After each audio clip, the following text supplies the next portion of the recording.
Alright. Sorry for that extended period of silence there, messing with settings. Been a while since I've done this. Alright. So, I'm not certain exactly how long it's been off the top of my head since I last streamed anything. It was back when I finished up the main story of Neo, The World Ends With You. Anyone hoping for that eventual continuation into the post-game content that I promised? Fear not, I will get to it. I'll be dead honest, I've been sidetracked a lot by a lot of other things. But, it's one of the things I do intend to get to in this new year, because I plan to use this channel a lot more consistently, actually start producing content of some variety, aiming for a few times a week, probably about 3 times per week. I'm thinking probably Tuesday, Thursday, Saturday, if I can manage it, maybe do some extra stuff when I can. This will all almost likely end up making just a actual video going over the direction I intend to take this channel for my current subscribers, and maybe use it for, maybe direct it to any newcomers I might pick up to. Anyway, on to what I'm doing for today, or tonight rather. I'm playing Hollow Knight, playing the Steel Soul mode, which is a permadeath mode. Normally you can respawn at the last bench you rested at, when you die.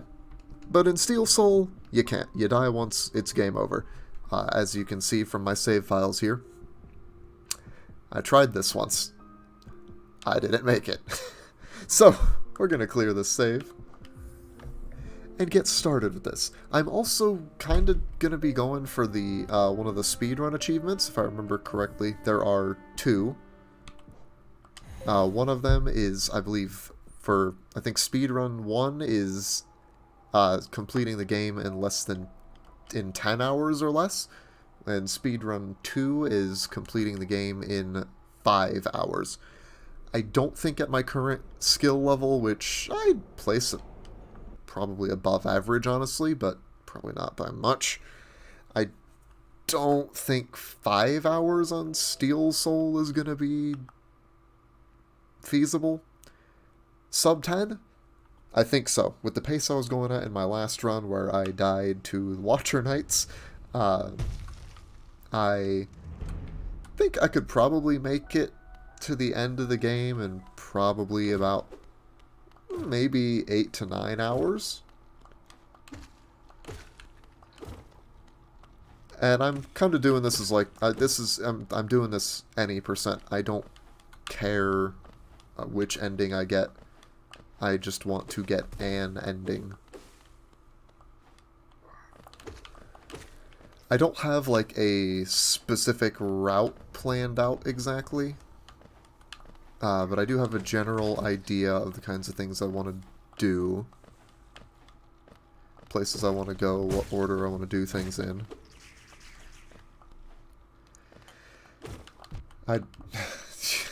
One of the things I don't want to do is take stupid damage, but hey, didn't need that lifeblood anyway.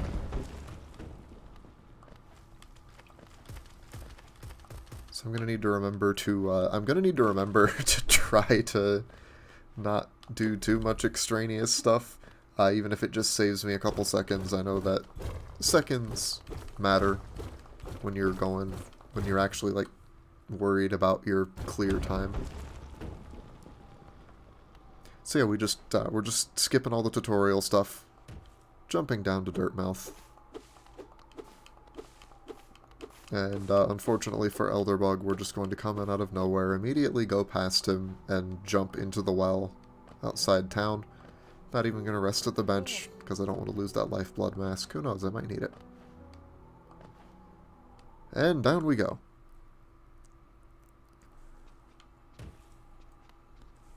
I'm gonna go for Gru's mother first, because I want to get Sly up in Dirtmouth so I can buy stuff from him at some point. Specifically, I am going to want to get charms from him. I'm going to want to grab charms, get a simple key, and eventually the Lumafly lantern. I might also decide to use him for mask shards too later. That's another bit of dumb damage. I probably don't need to be bothering with collecting Geo from all the enemies I'd kill, but there are some extremes I'm not going to go to quite yet just to save for saving time. Maybe when I'm trying speedrun 2, going for sub 5.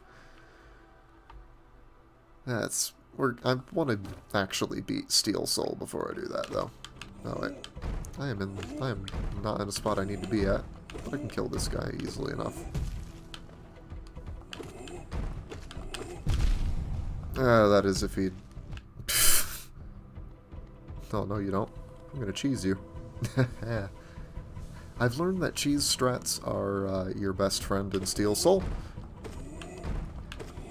Because at least in normal gameplay, you've always got a chance to come back. You screw up one fight, you can come back again, fresh. Yeah, I might as well free some grubs. They'll get me some money if I occasionally go back to Grubfather. Might get some other useful stuff too, depending on how many I actually get. And really, those Havel Knights up there aren't too bad to deal with. Gonna stay at a Crystal Peak for the moment. I am going to want to go there relatively soon, though, because the Crystal Dash is nice, and I also will want to get up to Hallownest's Crown, I think, because I think that'll be the easiest source of pale ore for me. And I really do want that second nail upgrade, because I got, on the run where I died to the Watcher Knights, I got the first. I think I'm going to want the second, because the extra damage is going to help me keep them under control. So I think that's what I did in my last casual playthrough too, is went to get the nail upgrade before fighting Watcher Knights, because they could be a bit of a pain. Oh, I'm gonna do something totally unnecessary just to show off on here. It's not particularly impressive even in any objective sense. But I felt like a genius when I realized you could do this. I realized you could lure this Vengefly over and then pogo off of him to rescue that grub without getting the dash or double jump. I know that the Geo deposits are going to be the best source of money, the most consistent, and ones that you don't have to generally put yourself in danger fighting to get. All the same, I figure I might as well pick up stuff from enemies too, and I can manage it. Gathering Swarm is actually one of the charms I want to buy from Sly, which is part of why I want to get him. So then I can just kill enemies as I go. Hey, Cornifer, don't really need to talk to you right now. Just give me a map. I got the money for it. Okay, thanks. Got a map. And let's see. I do like how this first map he gets you has a little drawing of himself where he is. I don't know if the other ones have that, because I always have the stuff you need to update the maps by the time I get his next ones. You can tell that I'm not like a Hollow Knight master because I don't know immediately. I don't really know immediately where I need to go to get to every place I want to go. So we're taking the scenic route to Gru's mother. We might actually just, since we're kind of in the area, I might just fight False Knight too, because I was gonna do that after, but I need to do it anyway. Get for the city crest.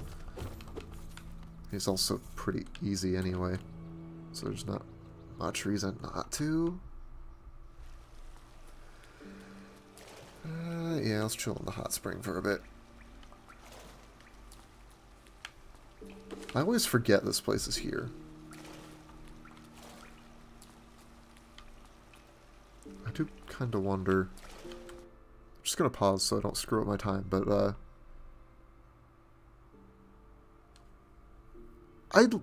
my first thought is that those things in the back, those, like, giant heads, have to have been, like, carved from stone or something by the bugs of Hallownest, right? That would make sense. It'd be the most reasonable. However, I can't shake the feeling that there is a non-zero chance that those are the masks of gigantic bugs. Or other creatures, who knows. Weird thought, I know, but... Oh yeah. This is one of those little combat gauntlets they like to throw at you. I don't mind these. As little tests of your combat capabilities. I do kind of want to know how they work in universe though. Like, how do these gates just drop shut when someone fights the Aspid in this room and then they raise after you kill the others? Oh, there's some geo there. I should grab that.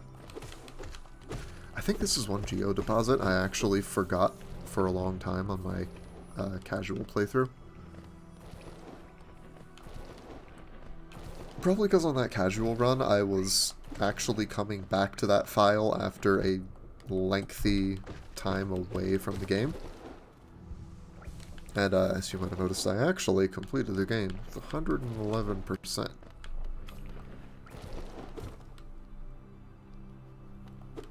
I don't think I'm ever gonna get 100... I don't know that I'm ever gonna get 112%, mainly because some of the stuff you have to do for, like, the Pantheons can be crazy, and Pantheon of the Night is something. The first three gave me troubles anyway. And for anyone not in the know, the Pantheons are a boss rush added in the Godmaster expansion.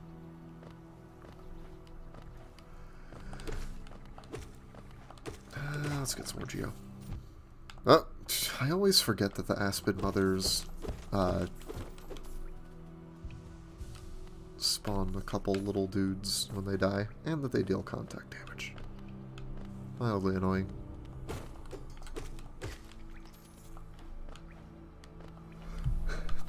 I don't need to do this, but I just like hitting soul totems. They're so satisfying.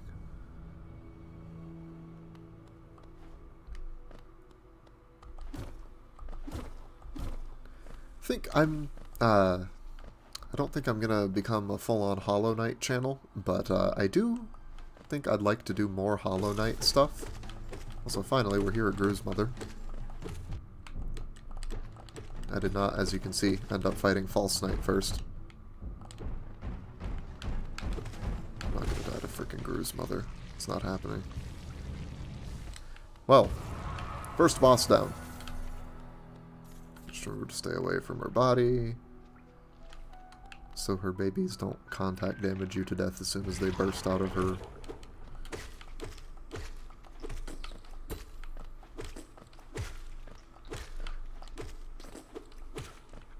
I love that little sound, the little noise they make. It's funnier than it probably should be to me, but just that little noise, or whatever it is, I can't really replicate it. Whoops. I'm good at this game. Now, we gotta help someone out here. Hey, Sly. I do like how his dialogue here is a little nod to his true identity.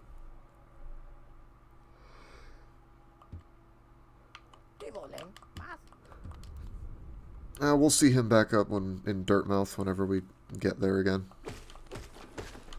Is there anything I need this way? I can't get to Salubra yet. So I can't jump up to her and I can't drop down to her from anywhere up here. I think, yeah. Just to False Knight now.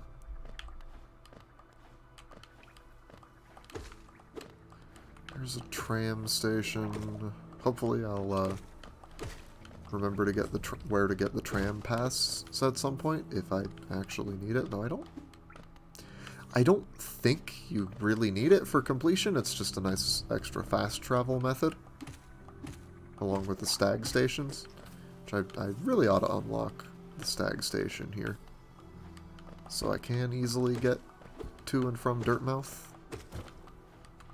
So I will need to go there a few times to get stuff from Sly. That's a nice time lost there.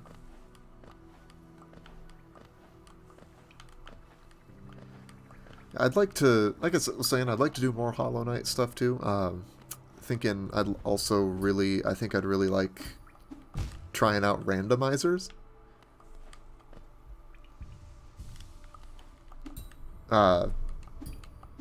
Probably just item rando. I don't think I want to go with like full-on location randomizing, and I definitely wouldn't want to do enemy rando without like serious restrictions, because I don't want to be faced with like 3 of Nightmare King Grim. I know you can get through here just with some nice short hops. And I am stubborn, so I'm gonna do it.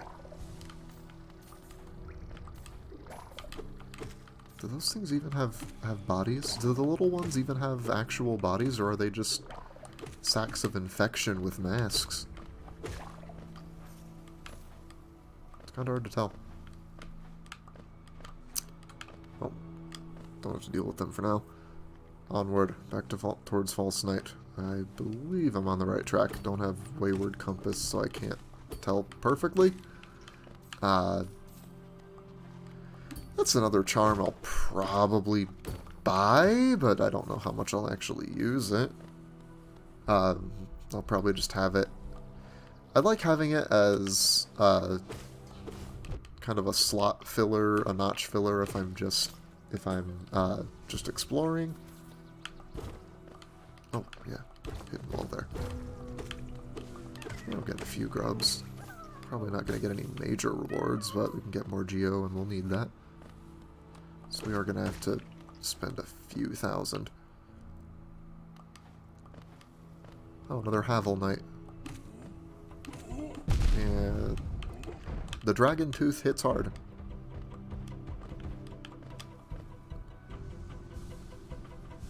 Unlike Dark Souls, plunging attack spam is not exactly the way to go against these guys.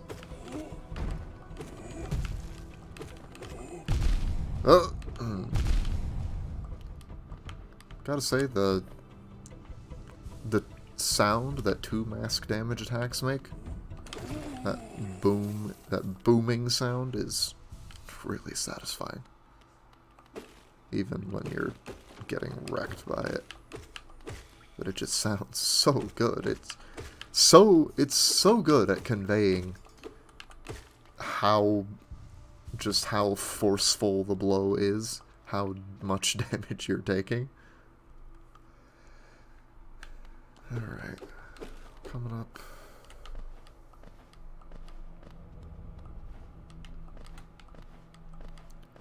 Man, it was a little weird coming back to an early stage in Hollow Knight after you've gotten used to playing to endgame stuff.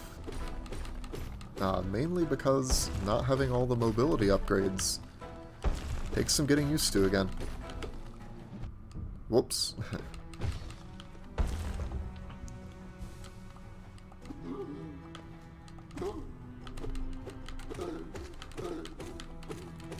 Kind of like the detail on False Knight that you only actually get soul when you hit the maggot inside the armor. But there's not really anything... There's little to nothing else in-game that really seems to do anything quite like this. Otherwise, it seems like just about anything you hit gives you soul, and I think it seems to me, at least, that the implication is supposed to be that you only get soul you only drain soul off of living things. So the armor won't do anything for you, and you have to hit the bug inside.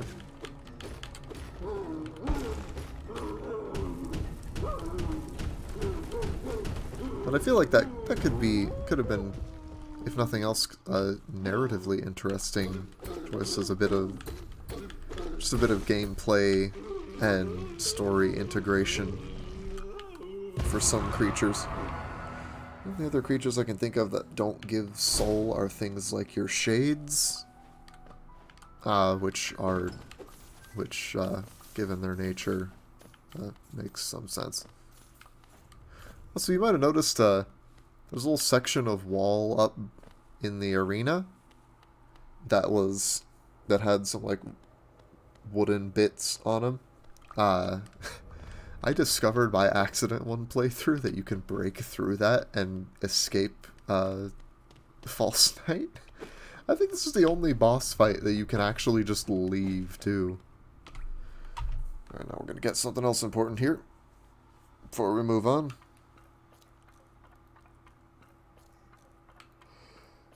Talk to the snail shaman. He's creeping out of the darkness. Give me a spell.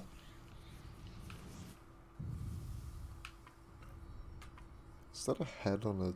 Is that just a mask on the end of the staff, or is this dude carrying a head on a stick?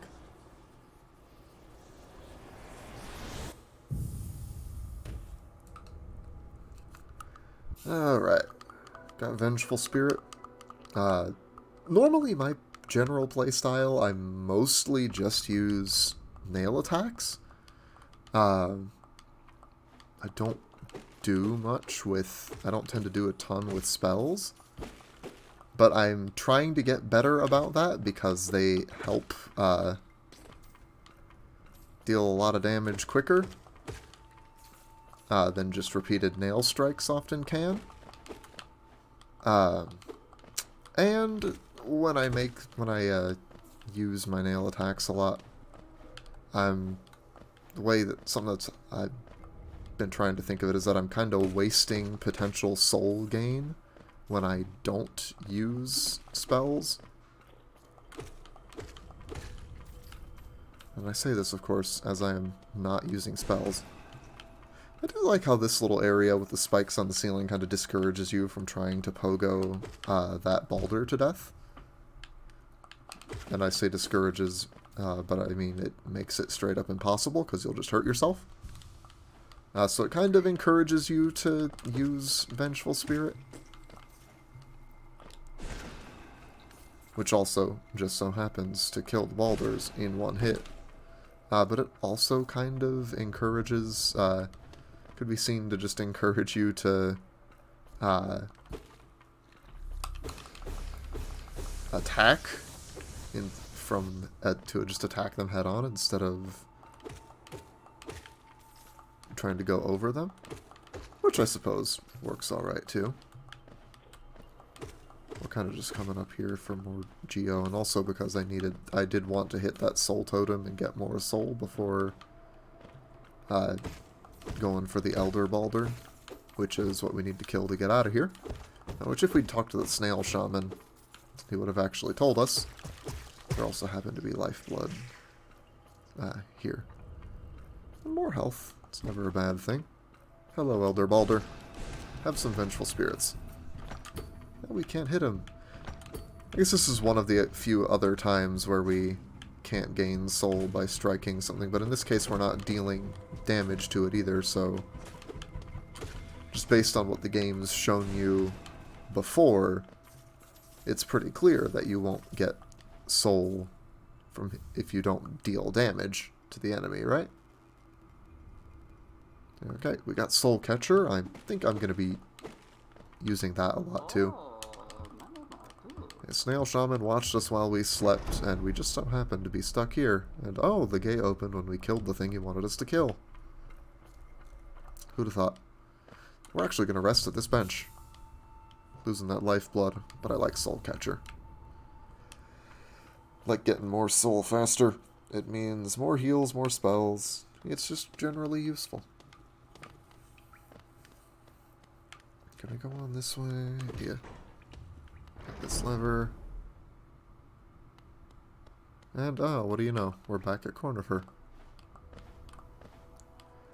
I think before we move on, I think I do want to stop back in at Dirtmouth.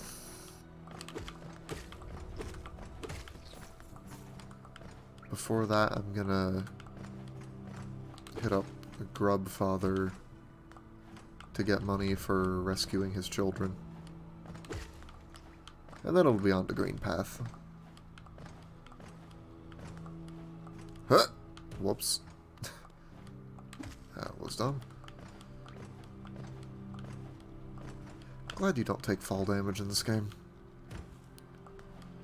Though the brief stun when you fall a long way, it's kind of a nice little compromise to disincentivize you from just taking massive leaps all the time.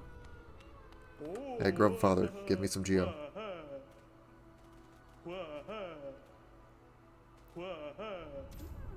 I love the sounds of the grubs. Thank you. Alright, up to... coming up on 900. And we're gonna spend a bunch of it.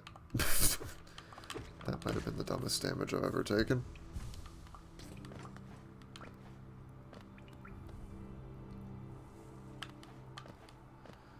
Alright, back up to Dirtmouth we go. Gonna break the sign too, just because it's fun to break. Whoops. It's fun to break background elements. Who knows, maybe we'll see Menderbug. I've never seen him before.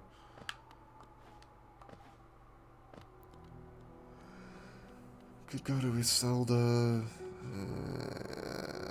Nah, just gonna go to Sly. Sly. What have we got for me? We're gonna need this simple key at some point. Gonna grab Gathering Swarm though. Whoops. It's a one-notch charm. So we can slot it in beside Soulcatcher.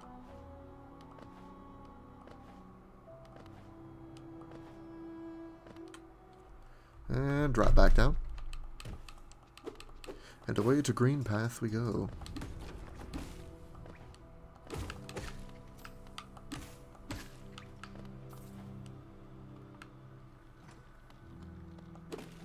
I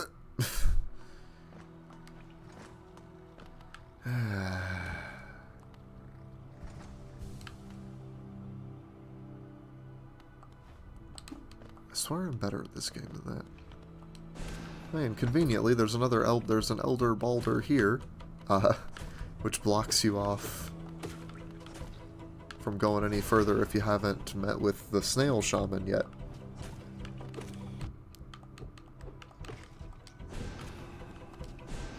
I do have a question about the Elder Balders, though, which is, okay, spitting out globs of infection, yeah, okay. Plenty of other bugs do that. Spitting out their young, though? How? Why?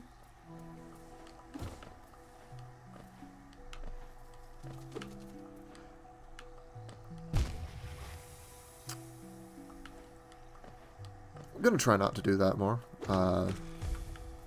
Especially definitely want to avoid falls here in Green Path because of all the acid.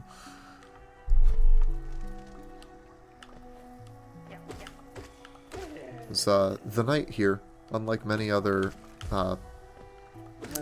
platformer characters, platforming protagonists, can in fact swim, just not in acid. Well, not at first. There's ways around that. And by that I mean there is an item that lets you swim in acid. I know that some places where you're meant to go with that item, I know there are speedrun tricks you can employ to very carefully dash your way through. Hello, Hornet. We're gonna do a little pro gamer move here. I remember what the strat I pulled with the Vengefly earlier. Huh! Oh god. messed it up. Oh, I messed it up twice. Pro gamer. Holy crap. Not dying to you. Not doing it. Not happening. Are you kidding me? Oh, I'm gonna do this eventually. Okay. Good thing I'm not actually speedrunning. This time loss would be absolutely atrocious. Okay. Well. I don't want to do this the intended way. I don't know if this will actually respawn him or if I have to go rest at the bench. We'll see. Okay, it respawned him. Good. Hey. Hey, you. Over here. Over here. I don't remember what you're called, but get over here. Yes, just fly over here. Thank you. Whoa! Come on. Okay, okay, okay. Ouch. I mean, I didn't take damage, but, you know. Okay, where are you? Come on. Come on. Come on.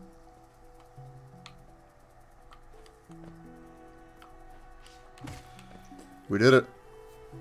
Let's freaking go. First try, definitely.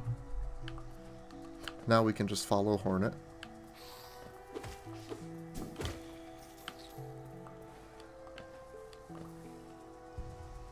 Heal up along the way because that was... Oh my gosh. I've pulled that off way better in the past.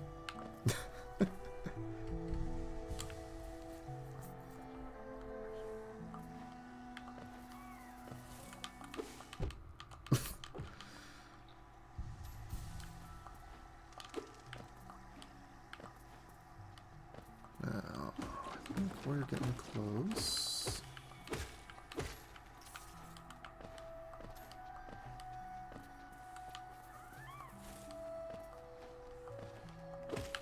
I don't remember what they're called, but the little moss crawler dudes.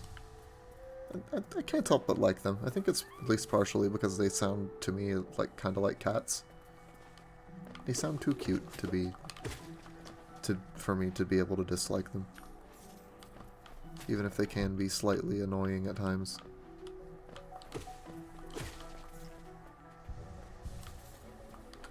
With how they're just harmless enough and easy to avoid that you underestimate them. Or overestimate your ability to avoid them. I'm not entirely certain I'm going the right way. Was this the wrong way? Probably. Yeah, sure, we'll fight a Moss Knight. Why not? Get some cash. Beat spells.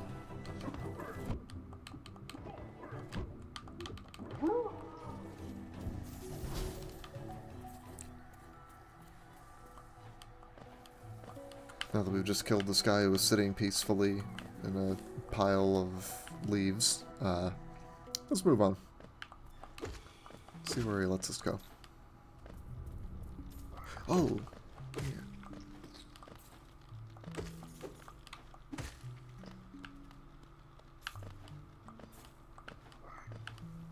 Am I thinking of the right place? I don't know. Is this... No, this isn't lead up to Vengefly King, right? Or, no, it is! Hey, Zoe. What's up? You look like you're in a bit of a predicament. Oh, come on. Don't be like that, Vengefly King.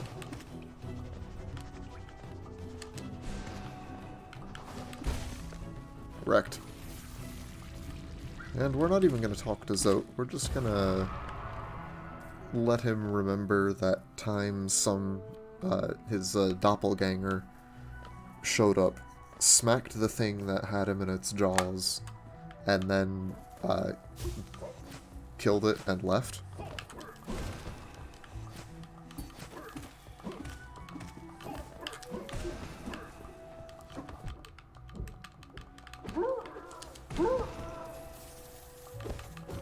I probably could have handled that a bit better, but hey, we lived.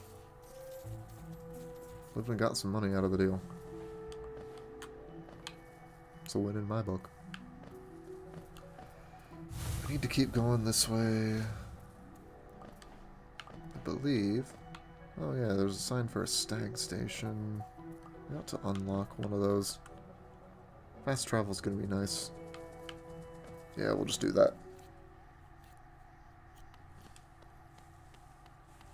We can rest too. 140 geo. We're waiting for that. We'll go rest. Don't have the map here. Don't really think I need it at the moment though. Hello, stag. Talk to you a bit. Now we can go from there to Dirtmouth. Out to unlock the one, and maybe out to unlock the one in Forgotten Crossroads too. I don't know. I didn't use the stag too much in the run I was doing. Then again, I didn't exactly like plan out a route or anything.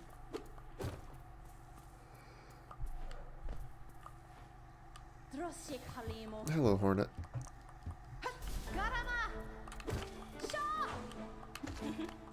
Hornet's fun.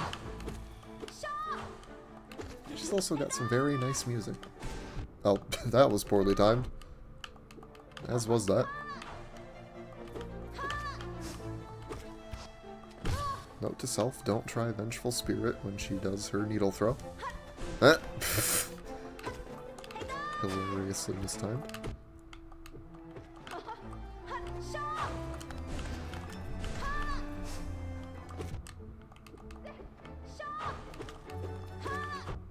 Oof. Oh, okay. I still gotta do the stagger.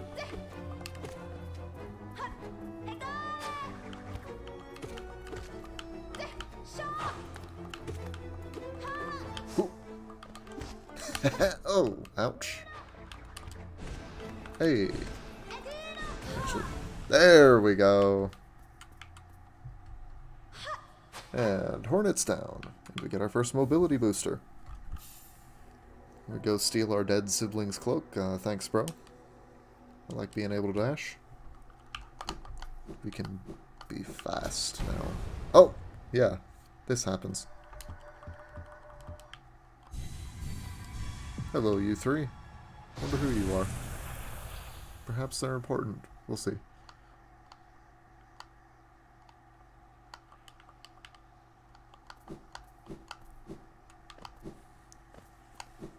They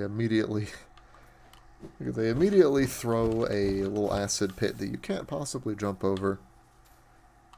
I almost wonder if they shouldn't have just not bothered with the tutorial prompt for it and just let the level design speak for itself there. And I'm just a really big fan of instructive level design. I actually do need to be careful here, because as you can see, I screwed up, and I am currently on the brink of death. I don't remember what the next enemy I'm going to come into contact with here is, so I might be kind of screwed, actually. But hey, if we die here, it's not even been an hour yet. We'll just start a new run. Lake of Un. I think... Sir, there's a bench in here. Oh yeah, and there's Quirrell. We're not going to talk to him. We're not going to be very talkative this run. Just for people that we need to speak with. So that's going to be like shopkeepers, the nailsmith. Yeah. The seer once we get to the resting grounds.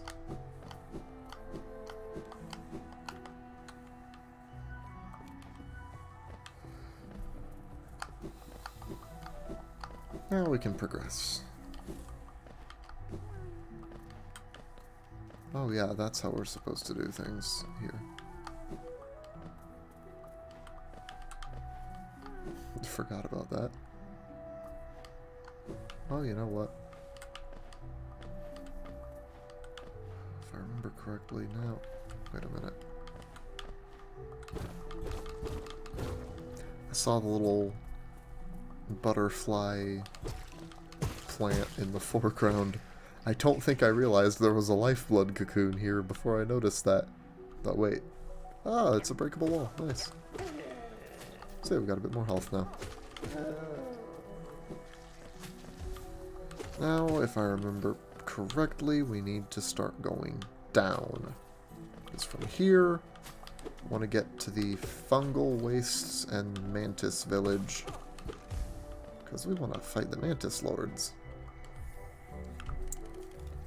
And also get the mantis claw, I suppose. But the mantis lords are really fun, okay? That's what I remember about the mantis village. And yes, being able to wall jump is very nice. But fighting the mantis lords is incredibly fun. Actually, the little test recording I did to make absolutely certain that my PC could handle recording Hollow Knight while I played. Because sometimes I'm a bit surprised by what it can and can't handle. And I always figured better safe than sorry. Was actually playing, trying to fight with the Sisters of Battle. Which is... Whew, that is quite a boss fight. Once again, incredibly fun, though.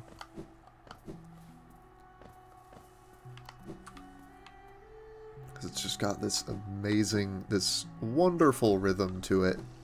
And when you figure it out, you feel so good when you actually, like, when you actually do well, and you feel like you are in control of the situation, too. It's like, in my experience, it never really ever feels like you are out of control exactly. And you really benefit from staying calm and looking for the openings, which, I mean, duh, that's kind of how boss fights in just about any action game work, right? I think it's just that the Mantis Lords convey their openings very clearly.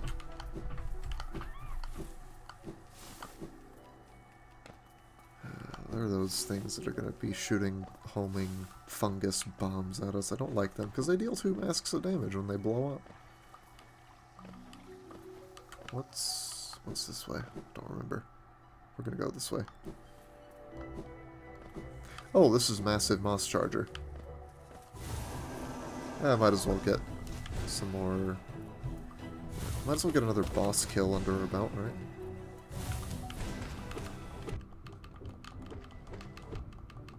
Or, well, boss. If you consider Massive Moss Charger a boss. I don't remember if this dude is actually guarding anything, or if he's just a loot pinata.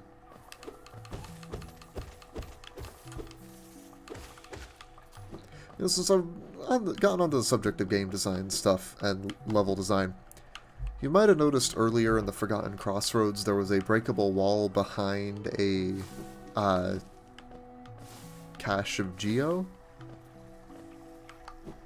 And I honestly wish that this game did that more, or did stuff like that a bit more. Because some of the... I don't know about anyone else, of course, but I find some of the breakable walls in this rather frustrating. Because they're... It's like, I understand that it's not always easy to make these kinds of things in games like this. Because if you make it too obvious, then what's the point of even having it be a secret thing at all? Why even hide it if it's that obvious, right?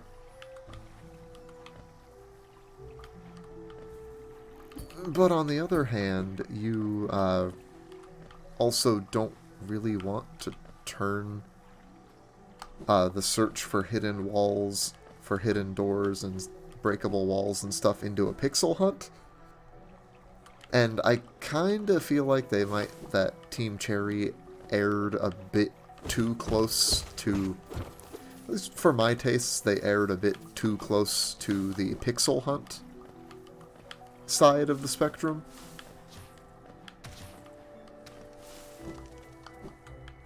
Where there are some differences. I'm pretty sure there are differences in like the wall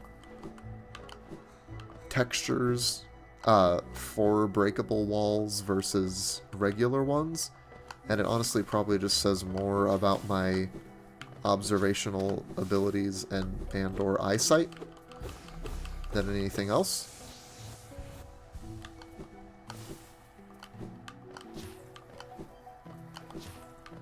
But I wish there was like I would like it if it was just slightly clearer when there was a breakable wall. Like ideally it would be something subtle enough that stands out once you know what to look for. Now we're in Fog Canyon. We'll need to come back here eventually. Oh yeah, Cornifer. He's here. Don't need him though. Sorry, buddy. I like you, but don't have time to chat. Got things to do. Bosses to kill. Items to collect. We ought to go to Queen's Station though.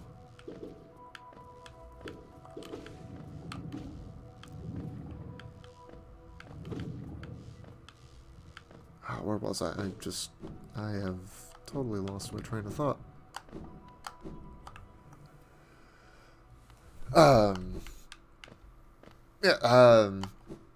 Clarity of breakable walls. Something. Ideally, I think there would be something small, unobtrusive, but like noticeable once you've figured out what you need to look for. Kind of like how hidden lifeblood, like the hidden lifeblood cocoon I found earlier. The Green Path lifeblood cocoon. That I wouldn't have noticed if I hadn't noticed the foreground, that the foreground had one of the butterfly moth plants flapping. Because that is an image that's always, consistently, every time in the game where it shows up, it's associated with lifeblood. So, and you can find a lifeblood cocoon very quickly in the Howling Cliffs, in the King's Pass, as you're literally just starting the game. So you might, if you're paying a bit of attention, you'll get psychologically primed to search for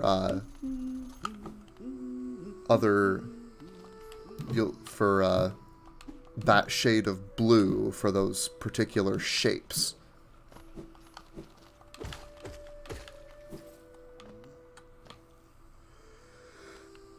I'm not sure what exactly I would do to put like a signal for a breakable wall.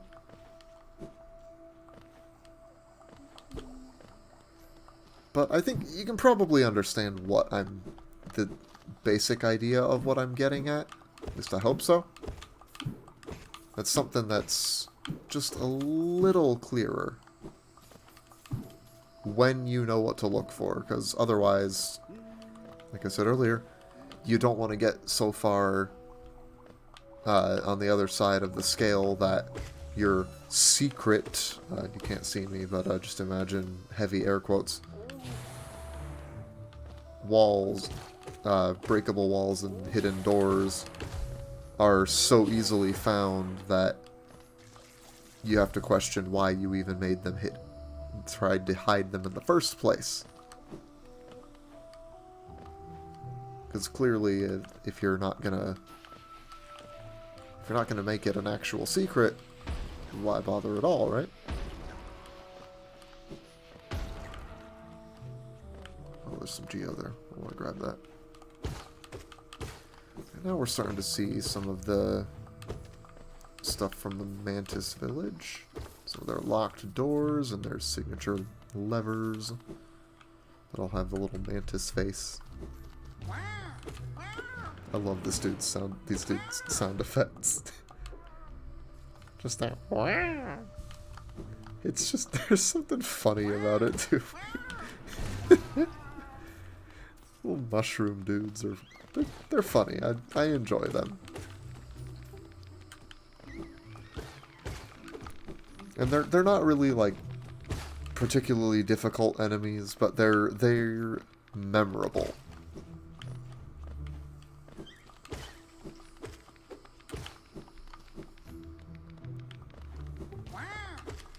Memorable enough that I do actually legitimately enjoy encountering them.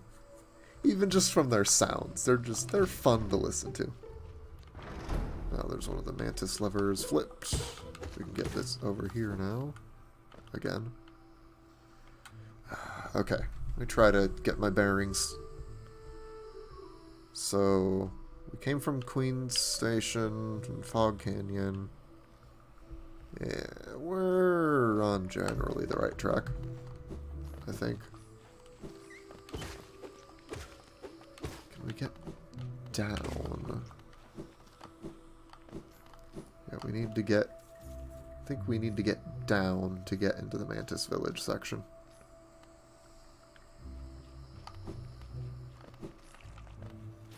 Or, not exactly down, but like...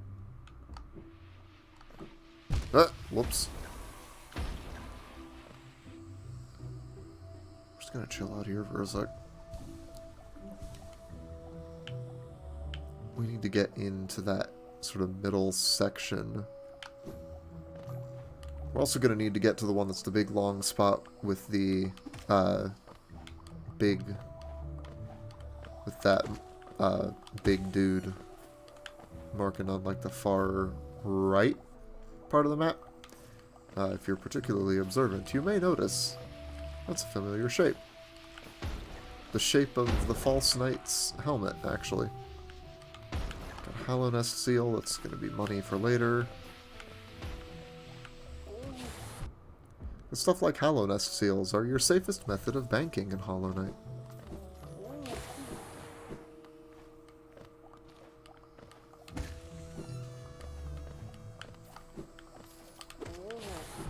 So once we get to the City of Tears, which, spoilers, that's where we need to go.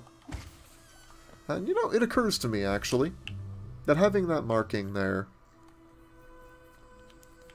that to a new player will resemble the head of the False Knight, specifically, because they've probably just recently fought him.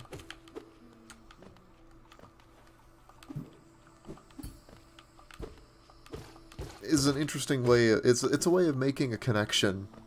It's a nice way of making a connection between the False Knight and potentially pointing a brand new player to the fact that the city crest they got from beating him is what they need to move on in that direction.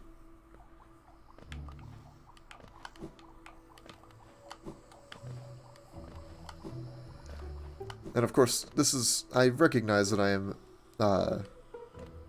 saying a lot of this, making the assumption that new players will look at particular things and notice certain things, but I think they're essentially... Like, as a game developer, I imagine you have to know full well that not everyone will notice every hint you put out for your intended progression path.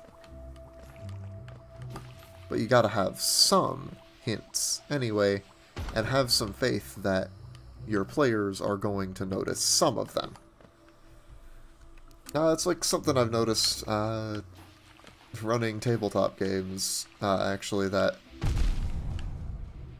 Yeah, sometimes your players are going to miss a plot hook But that's why you seed your world with enough plot hooks to get them doing something at some point, even if they miss others, and you can reuse others later.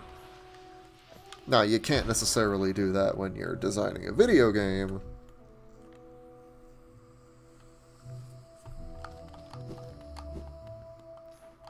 You can't necessarily reuse the same kinds of signals and messaging that you'd use to guide someone on an early game progression path that to use it again later. Okay, I never said this was a perfect comparison, and honestly I think that's kind of speaks to just a strength of tabletop games over video games, which I love video games as a medium. I truly do. I absolutely adore games and don't mean to disparage them. But part of what drew me to tabletop RPGs was that additional versatility, that you can do things in a tabletop game that you would never be able to do in a video game, simply because it's so much easier as a GM at the table to react and adjust to what your players are doing than it is for a game developer, for a video game developer, to predict and then design for everything a player might do. And by easier, I mean it's actually somewhat feasible as opposed to being literally impossible. Because there is no conceivable way that any developer is going to be able to conceive of every single potential thing that every single possible player may want to do. It's just not going to happen. The numbers are totally against you. But with the tabletop game, you are going to have the chance to respond respond and adjust what you're doing on the fly. Hello, Cloth. I'm not going to talk to you either, though I like you too. And, at least the, if not typical, the quintessential TTRPG experience has you playing with, like, 4 to 6 people, or as many as 8 if you're an absolute madman like Matt Mercer. People consistently, and especially if you're friends outside of the game, you'll get to know them. You'll get to know how they think, what kinds of plans they're likely to make, what sorts of plots are likely to intrigue them, what's likely to entice them to action.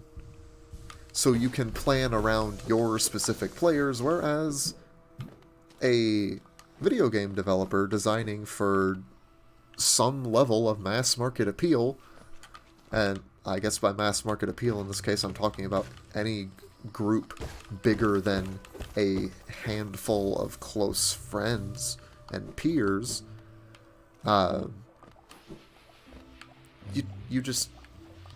you're not going to be able to design for them in the way I can design for the 6 people I have spent over a year DMing a D&D 5th edition campaign for.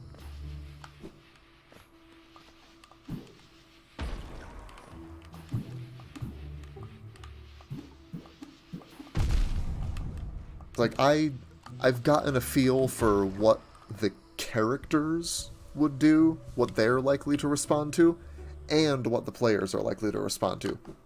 Because that's another thing to keep in mind, specifically regarding tabletop RPGs, that the player's desires and character's desires may not always match. Though I think the best players will be able to adjust both their own, will be able to both adjust their character's desires within reason and temper their own expectations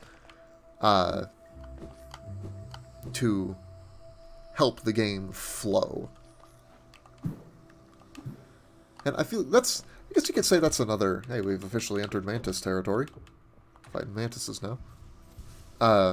It's kind of another thing nice about tabletop, as opposed to video games, is that when you're GMing a tabletop game with, at least in the conditions in the archetypal experience I outlined earlier, with where it's a group of people who are friends outside the game, no more than a handful of people at a time, and you all know each other and can get along at least reasonably well in and out of game.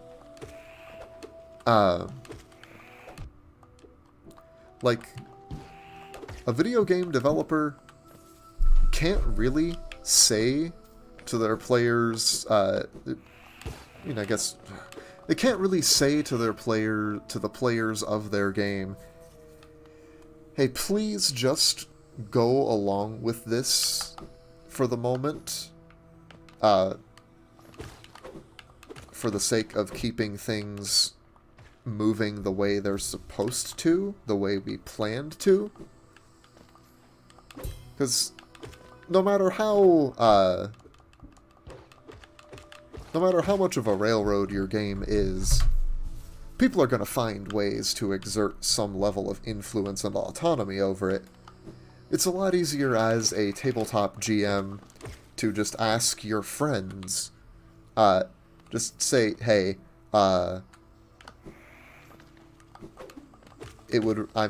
this is how I want the game to, this is how I'm thinking the game should work.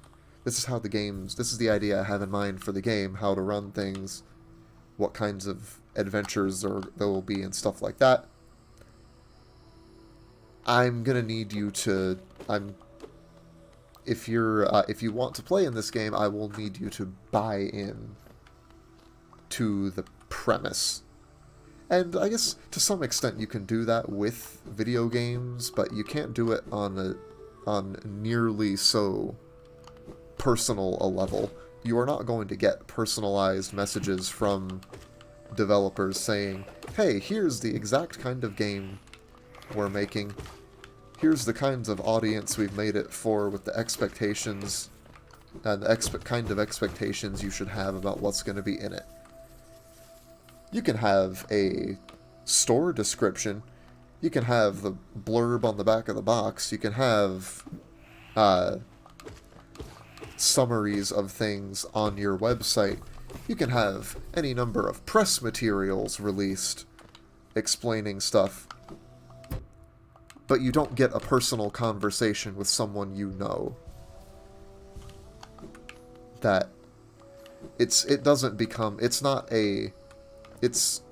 even then, really, even in that kind of scenario I'm talking about, it's gonna end up being a developer saying,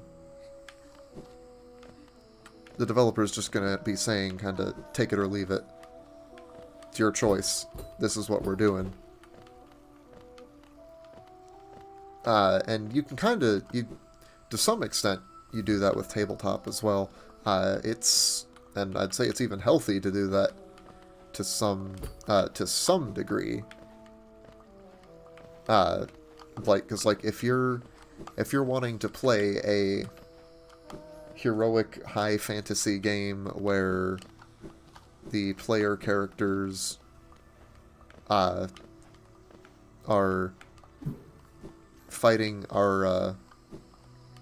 fighting monsters to save people in peril and reinstall the rightful king to his throne, which was usurped by a scheming court wizard or relative, typical fantasy stuff, and someone wants to, and one of your prospective players is like, well, actually, I wanted to play like a super intrigue heavy type thing with heavy emphasis on social interactions and very little combat. Well, then it's just not. You can say it's just, well, then this game's just not for you. Sorry, but if you want to play, you're gonna have to find someone else to run that game for you.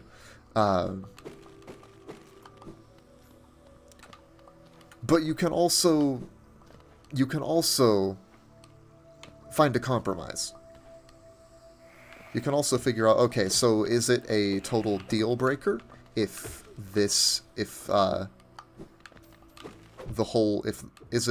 do you want the whole game to be like that, or would you be okay with having some stretches of time that are, while others are the more typical high fantasy action?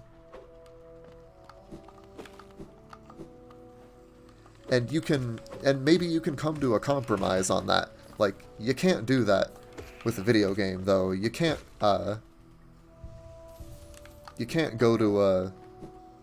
reasonably expect to go to a developer and say, hey, this action RPG you made, I'd really like to have the option to explore and deepen relationships with NPCs. So could you just add some a bunch of social sim mechanics here? And, like, maybe if a lot of people in, like, a pre-release stage are saying that, then maybe they'd consider it. But if it's something that's already been released, it's just like, no, sorry, we've already finished. We're not making this an entirely different type of game for this specific desire. And like that kind of segues into another virtue of tabletop over video games, is that even though we live in the age of lengthy support and constant patches, I'm not sure it's possible to I'm not sure it's possible for a development team on a video game to patch not necessarily gameplay but storylines as effectively as a tabletop GM could. Because unless you're showing your prep and all your notes and everything to your players, which, I mean, I've never heard of anyone doing that, but if it works for you, you do you, I guess. It could be interesting. If anyone who watches this has actually done that, has actually done something like that, shared a lot of their prep stuff with players ahead of time, drop a comment. Tell me how it worked out. I'm legitimately curious, because I know there's a lot of people that play these kinds of games. So it wouldn't be surprising if there's someone out there that's done it, and on the off chance they see this particular video, I'd love to hear from you. Get an idea of what other ways. I'm always up for learning new things, learning about potential new ways to enjoy something that's quickly become one of my favorite hobbies. And I have come to especially like experimenting in the general space of tabletop RPGs, and I think that's honestly, I think that's part of what's been keeping me sticking with 5th edition D&D, despite the fact that I have been finding myself growing increasingly more disillusioned with many aspects of the system. I'm going to try to hold this thought, because we're getting to the Mantis Lords now, and I actually will need to focus here. I love this fight so much. Everything about it is so good. So you notice we get the definite openings after every move. It's like it's almost turn-based. And as someone who loves turn-based games, of course I like this, right? It's only natural. But it's almost turn-based. The one Mantis Lord, despite being called lords, they're all female, actually. All three of them. She attacks, gives you a chance to follow up with a quick nail strike or two, and maybe if you're observant or quick enough on your feet, you might be able to get an extra hit in for some of them. Or you can, if you need to, you can forego the chance to strike to heal instead. You've also got a chance to use a spell. You can also pogo off the throne attacks, which I'm not sure what those are. Is she like throwing one of her lances? Oh, hey Green. Hey, just noticed you in the chat. Yeah, now we get to the point with 2 Mantis Lords, and sorry, I would love to read your message and talk about more tabletop RPG stuff in this Hollow Knight stream, but I have to make sure I don't die. So, yeah, you see the pattern established by the first Mantis Lord, and how it's immediately made more complicated when you add in a second, and it gets way harder. But also, it gets way more intense, but it keeps all the same principles. And they don't even have many new attacks. They're throwing attacks. They're like, thrown attacks are new, kind of. And those are your main windows for healing now. But other than that, most of them, they're just their lunges, their drops. They're the same. And they mostly just do them in sequence, with a few, I think there's only a couple attacks that they'll actually be, they'll actually both come at you at once. Like, I know they did it once earlier, where they come in, this one, yeah, thank you, too, for, helping me demonstrate that. Like, where they both charge at you from opposite ends of the area. And yeah, once you get them back down to 1, she starts doing the... she starts doing the original set of attacks again. And I always like to give them a little bow at the end.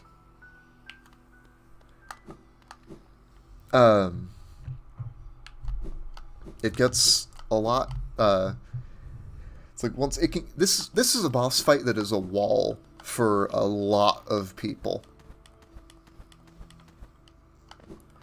So yeah, the main benefit to beating the Mantis Lords here is now we have access to Deep Nest whenever we want to go there, which we don't want to do now because we don't have the Lumafly Lantern, and we really want that because it's dark in Deep Nest. And you also earn the respect of the Mantis tribe, so now they don't attack you unless you attack them first.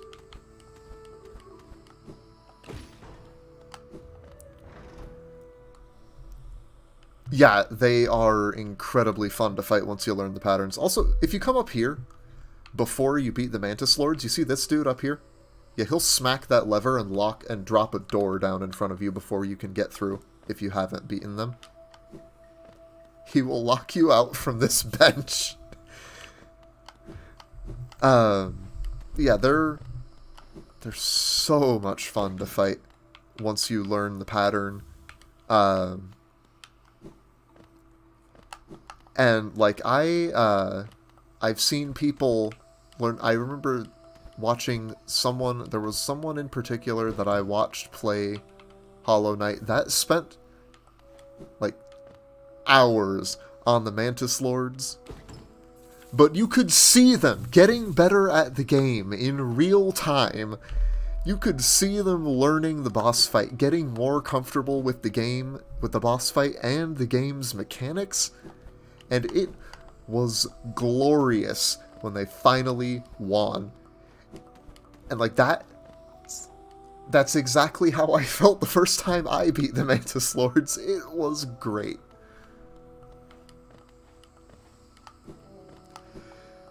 Anyway, I could probably gush even longer about them, about the Mantis Lords, and just how excellently done this fight is. Why am I taking the difficult route through here?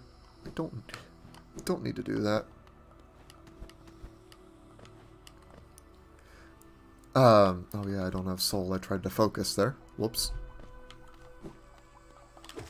Yeah, anyway, about tabletop stuff. I take it you were here about, when I was rambling about, advantages of tabletop versus video games, and you got to the, you probably heard me saying something about sharing notes with players. I think I'm aware of the, circumstance you're talking about, and yes, that is definitely an extenuating circumstance. I'd imagine that if I am in fact thinking of the right player in the right circumstance in the right game, probably does a heck of a lot for that particular player's buy-in, though, since they know exactly what they need to buy into. Or at least have a more specific idea than the rest of us might. Oh yeah, we can't get up here without a double jump. Whoops. Yeah, it is, I'd imagine it is a little odd. I'm trying not to reveal too much specific stuff here, because I don't know who might end up watching this, but,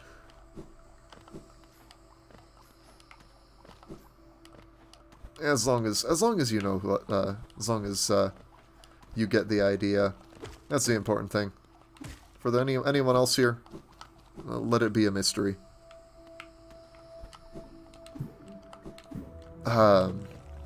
What exactly was I talking about right before going into Mantis Lords? I said I would try to hold that thought, and now I have not held that thought. Crap. I felt like I was kind of on a roll with the, with that topic of conversation here. Man, now I cannot think of it. Maybe I should have left a... Yeah, you know who I'm talking about, and I know you know who I'm talking about. Yeah. Yeah. Man, maybe I should have left a DVR on, then, I could ask you to... Green, I could ask you to rewind the stream and tell me what I was talking about. Because I don't know exactly when you showed up. Whatever, it might come to me later if I don't worry about it too much. I want to get more soul before I go to the city. But I do need to go to the City of Tears. Yeah. Also, something... I'm just going to pause so I don't rack up more time. I should be doing this more when I go on a tangent while I'm not actively doing anything. If you notice the white, four-pointed sort of crown shape on the little sign here, that is... I'm reasonably certain that is a symbol for Hallownest, a symbol of the Pale King in particular, because that is the general shape of his head. Something I find interesting is why does that... There's something with that shape in the room where you fight Gru's mother, of all bosses. I don't know why this is. There's no connection between that specific area of the Forgotten Crossroads And the Pale King, that I can see at least anything deeper than the crossroads were an important highway in Hallownest's prime. And judging by the homes there, maybe that seems to be like maybe like a residential area.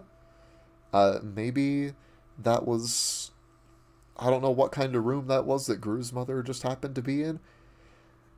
It could be anything, honestly. It could have been a place of worship, because the Pale King was also a god to most, if not all, of the bugs of Hallownest.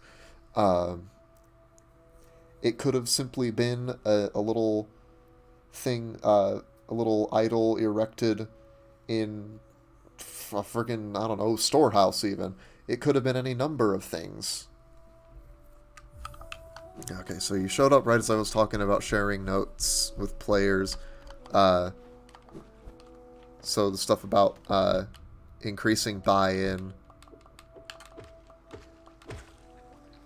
Yeah, I feel like it's easier to get players in a tabletop game to accept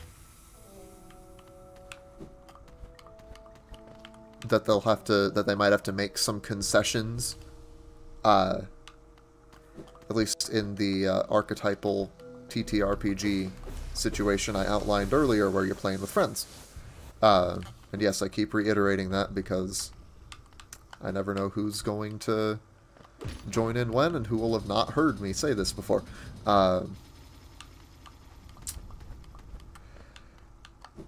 It's easier, I think, to get your friends to accept that they might need to make some concessions with how they might normally play, or how they might want to play if they could just do things however they wanted, than it is for a video game developer to put a message to players or whatever saying, hey, you're supposed to do it like this, so you should do it like this.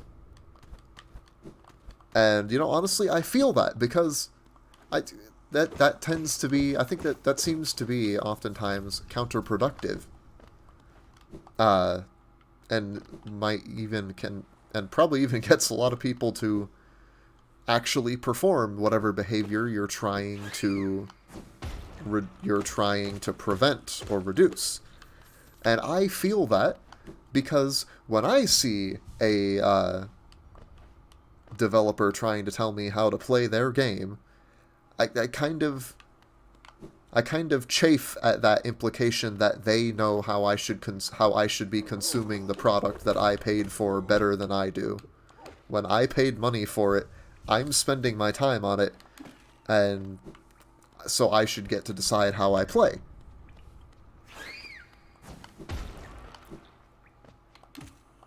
It's like, and it's also probably just a difference in approaches too, with how I'd wager how at least a decent number of other people approach tabletop versus video games. Where I'm much more okay with a tabletop game having a more prescribed experience, sort of. And I think that's because I can get that. I think maybe that's because I do like freedom, having some freedom in games. Oh, that's just a lower tablet. Waste of time. Hey, Quirrell. Sorry, buddy, don't have time to talk. Gotta move on. Places to go, people to kill. Nails to forge, relics to sell. You know how it is. Busy. I feel like with video games, you only get so much freedom.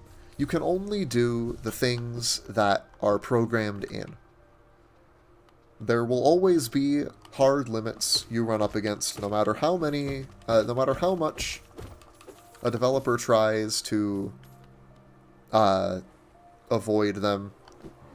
For as much as people love Skyrim, myself included, for all the promises of being able to climb that mountain you see in the distance, I think it was Skyrim that had that as one of its big things.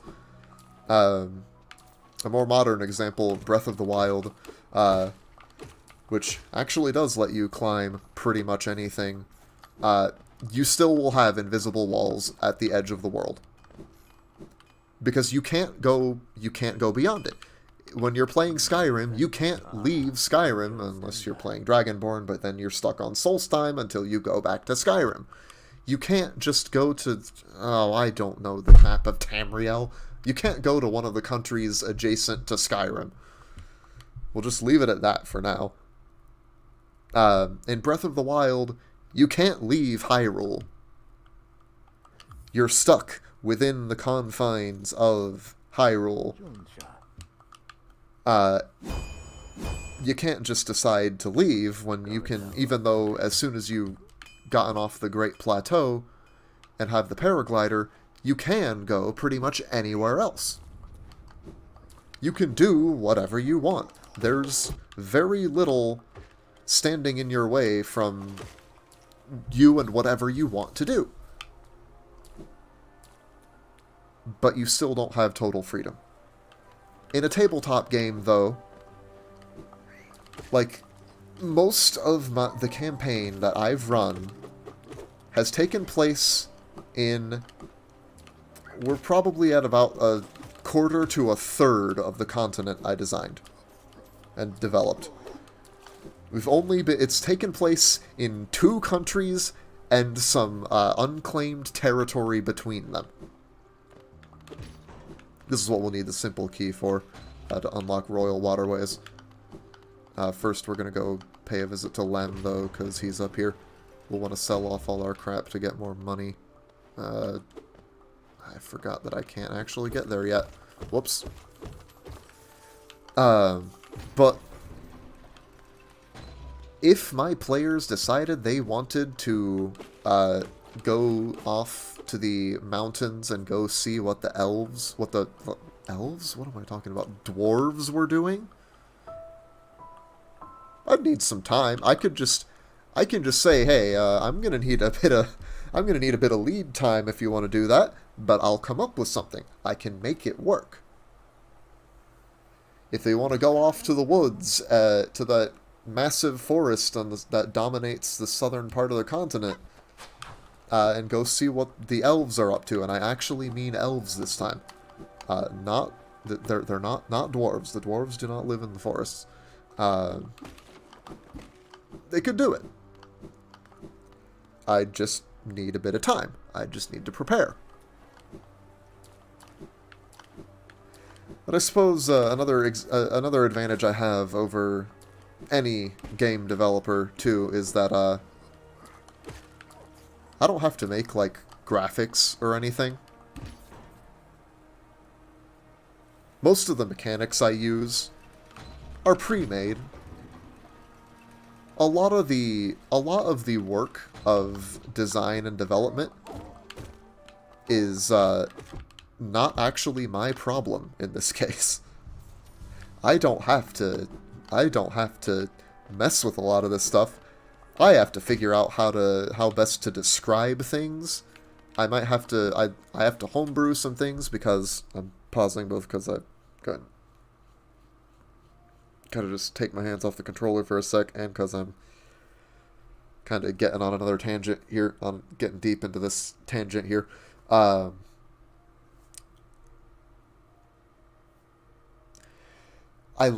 do need to make some new mechanics. I don't technically need to. I want to, because I enjoy it. I like that. And I think I mentioned earlier that... Was this what I mentioned before the Mantis Lords? I've been disillusioned. I've become disillusioned with 5th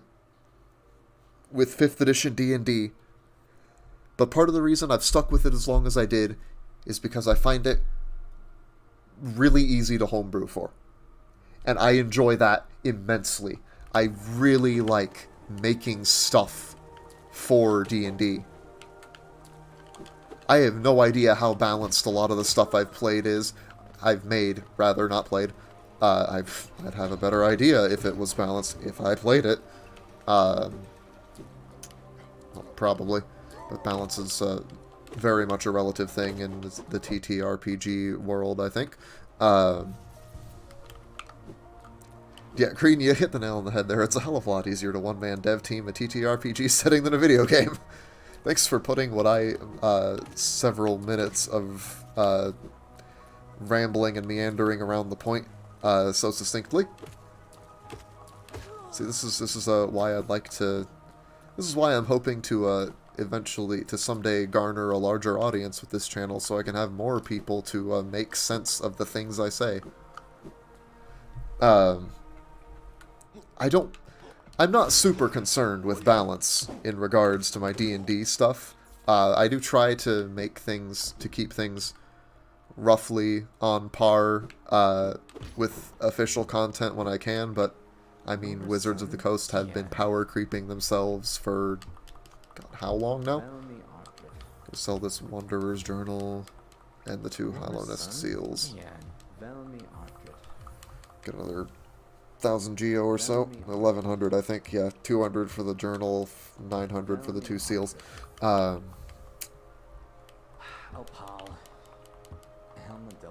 no more relics. That's all I got for you, buddy. Sorry. Alright, we unlocked Lem. I kind of want to go to Soul Sanctum. Because we're here, I might as well.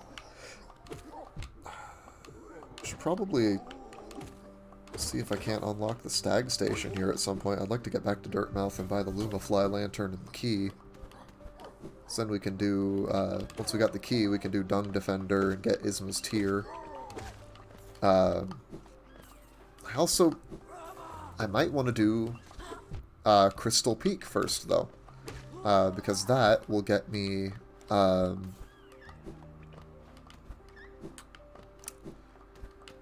Crystal Peak, that'll let me get to Hallownest's Crown, where I'll be able to get the Pale Ore I need for the next nail upgrade. So, actually, yeah. I think that's going to be the game plan for now, is do Soul Sanctum, assuming I remember how to get there properly. Do Soul Sanctum, kill Soul Master. Yeah, you should play this game and get past the first Hornet fight. Because it's fun. It gets better after... the Hornet fight is good, and it gets better after. The game just keeps getting better. Yeah, we're gonna kill Soul Master, get Desolate Dive, and then, yeah, continue on with the game. Oh, whoops. Like, anyway, like I was saying, I like, homebrewing for D&D. I'm probably going to try homebrewing for Pathfinder 2nd Edition at some point, because that's a system I'm finally starting to get into that, in all honesty, I could see becoming my main system of choice after the D&D campaign eventually wraps up, which I have no idea when that's going to be. It'll be someday. But I'm going to make it to the end. I'm going to make sure we get to the end of what I have planned. I already have the final boss's stat blocks mostly worked out. You're going to fight them. It's going to happen. I have not come up with this utter insanity to let it... I have not spent as much time as I have creating all this utter insanity to let it go to waste. What's over here? Is this just a shortcut back out, or... Oh, hey, Zote. Bye, Zote. I'm not talking to you. This just goes on... I think this is another exit, right? Yeah, there we go. I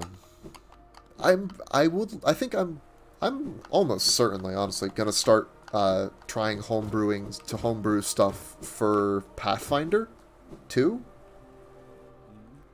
But as that is a significantly more rigidly balanced game, a much more rigorously balanced one, it's gonna be harder, I think, to design for.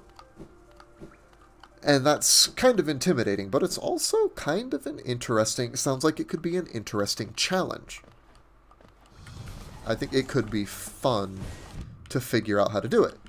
And I'm definitely, part of the reason I'm going to want to homebrew is that I don't really want to abandon this setting I've created for D&D. And I have ideas for other settings. I've had other ideas for other settings, ones that I can use for, that I could use for a Pathfinder game. But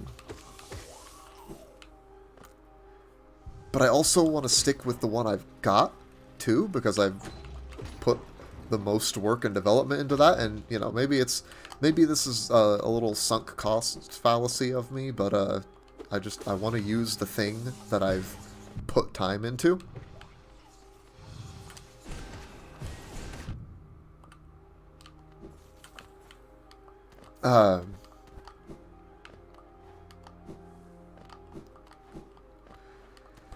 And the biggest thing that will be missing... Oh, shit. Oh! Damn it.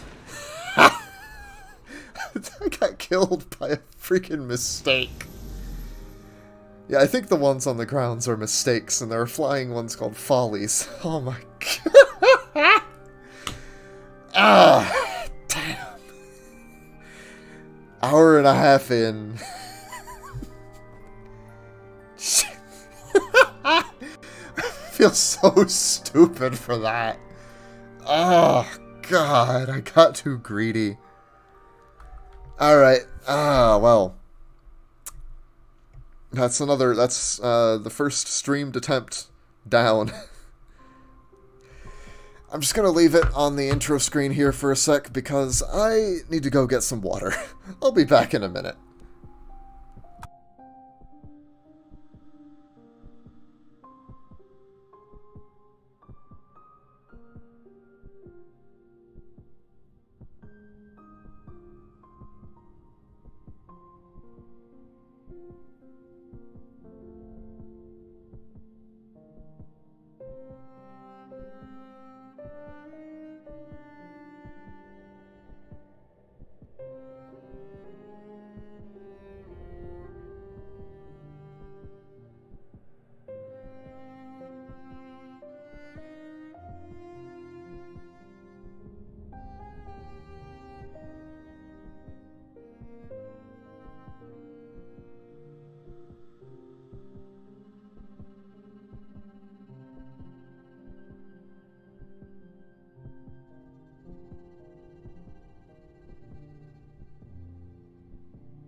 Okay. Got water. Went to the bathroom. I am now more hydrated.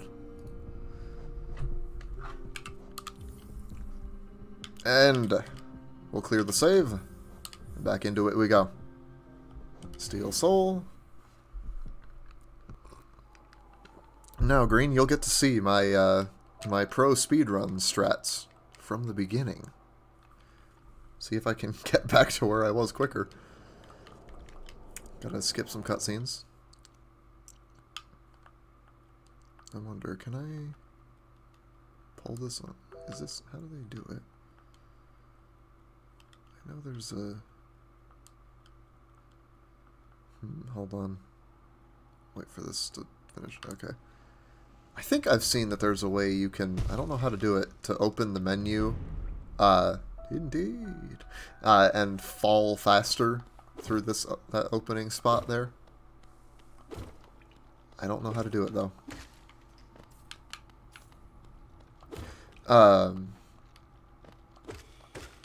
Yeah, the biggest thing that Pathfinder does not have, mainly because I'm pretty sure they are a D&D invention, and they are, and they can't be used outside they can't just, they're, kind of copyrighted, can't really be used by Paizo, unfortunately. Dragonborn.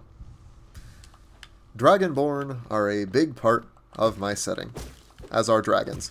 Mainly because this whole setting exists, and Green, so I did see that you said you have to go to bed somewhat soon.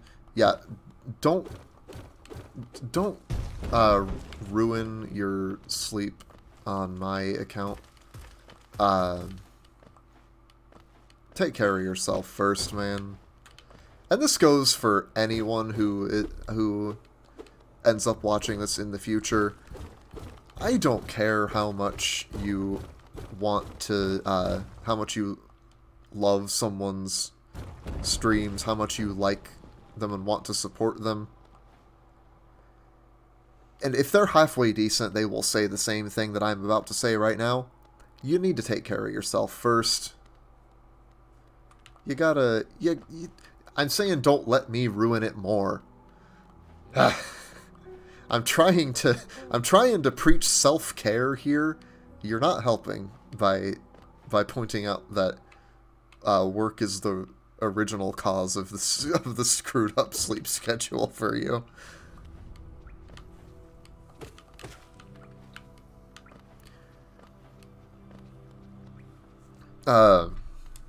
Anyway, yeah. Take care of yourself first. There'll be VODs and stuff to watch. There'll be future content put out for you to watch.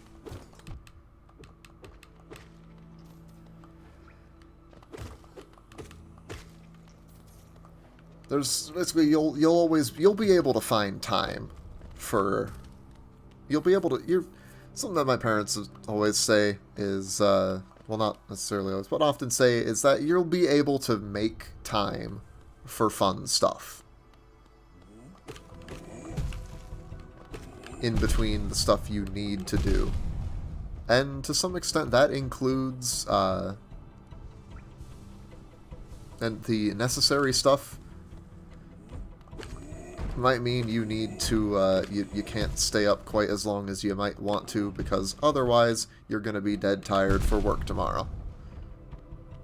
Which I've had to get used to a lot, because Green says he has to get up at 4 tomorrow morning. I very often am up and at him at 4:35 to get to work at 5. So we're kind of, we're in similar positions. On at least some days. I don't know what his schedule is most of the time, but it's about what mine is most of the time. I've had to sacrifice many nighttime hours that I would much prefer to be up in, because I am a night owl.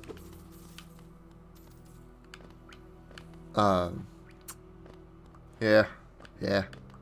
But hey, so I say I like the early start. Early start means an early finish.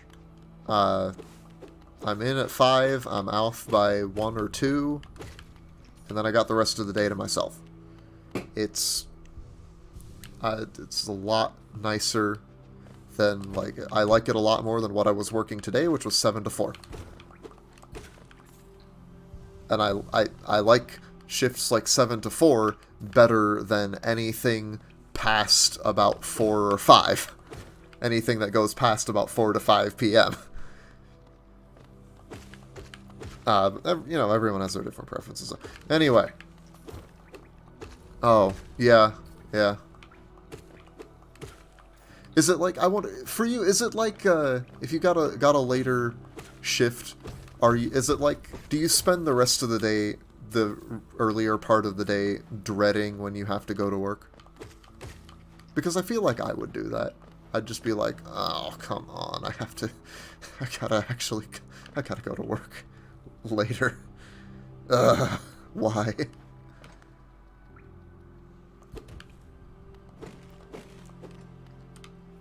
It's not I don't know, maybe that's just me.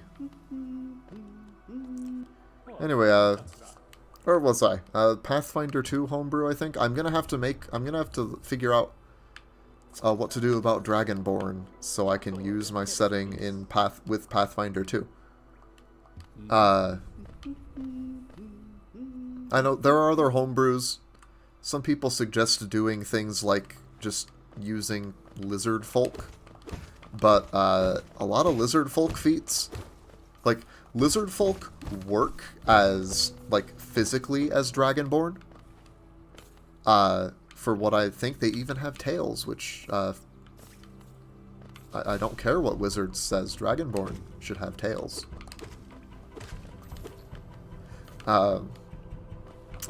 They got tails, but problem is, lizard folk have no inherent connection to dragons in terms of mechanics. I don't think they do in flavor either. They've also got a lot of distinctly lizard-like abilities, like in terms of it that they can access in. They've got a lot of lizard flavor. That sounds really weird. They do have a lot of lizard flavor. Like, one of their heritages you can pick for lizard folk is it's a really interesting idea to me that does not fit with being Dragonborn at all, is being a parthenogenic hatchling, where you're a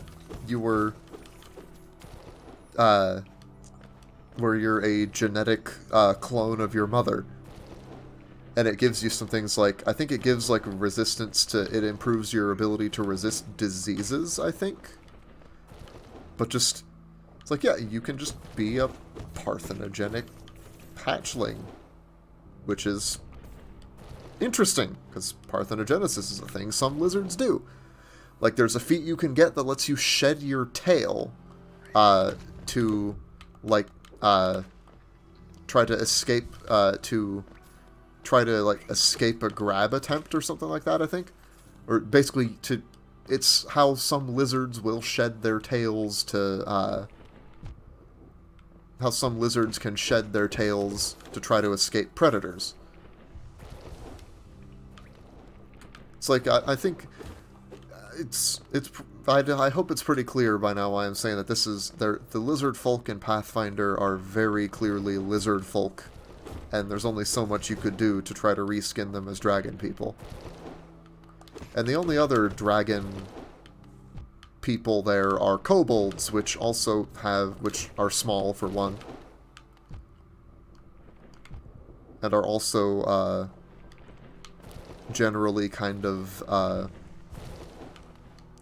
the default assumption for them is kind of that they're kind of wimpy and often somewhat cowardly. And I mean, that's like the default flavor for them in D&D too, but I don't like that. I don't like it anymore there. At least I don't think they don't have anything quite as bad as literally calling one of your racial abilities grovel, cower, and beg. But they do have cringe. Though I also like the idea of using that to mean not cringing away from an enemy attack, but rather just just telling your attacker that they are cringe and making them miss. I just find that to be a much funnier option than cringing away from the blow. Strike me as far less capable of functioning independently than Dragonborn. I mean, are you sure that part of that might not just be influenced by a certain kobold that you know very well?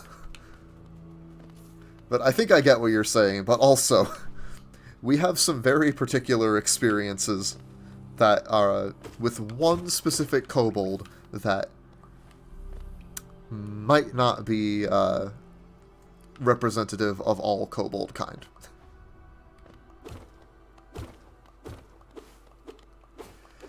But like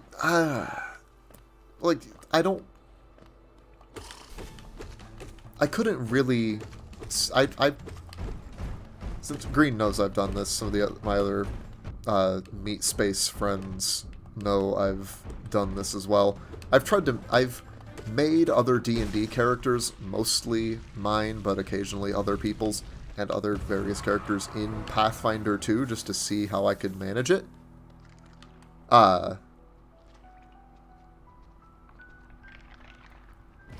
And my first D&D character that I ever made was a Dragonborn. And he's the reason I have the setting I do. Everything, I created a whole culture based on him, based on how he related to it, how he fit in and how he didn't. And that spun off into a whole setting, which became the basis for a campaign.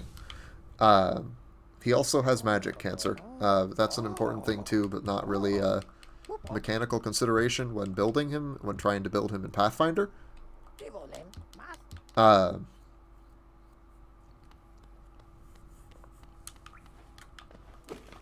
I could not satisfactorily build him in Pathfinder 2. I couldn't be totally satisfied with him, rather. It wasn't like I came away from that build attempt and was like, oh, I hate this. This is awful. It was more like, this isn't really him. It's kind of close, but not exactly. It's farther than I'd like it to be. And it was mainly because I made him a lizard folk. I kind of had to. I didn't have many other options. Oh yeah, there's this elevator. I didn't have a whole lot of other options, really.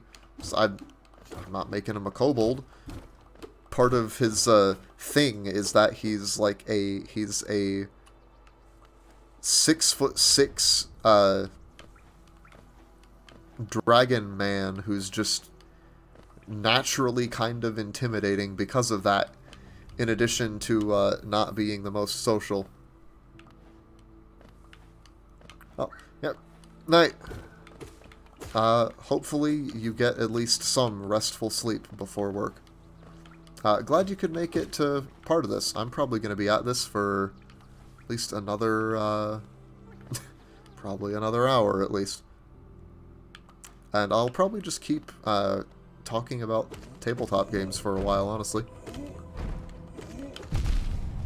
Especially because this is all stuff I have done before multiple times now. Including almost getting killed by Mr. Havel Knight here. So yeah, this Dragonborn character.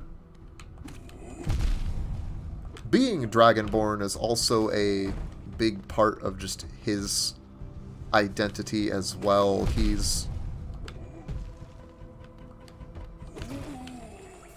He places a lot of stock in the ideals he grew up learning in Dragonborn society.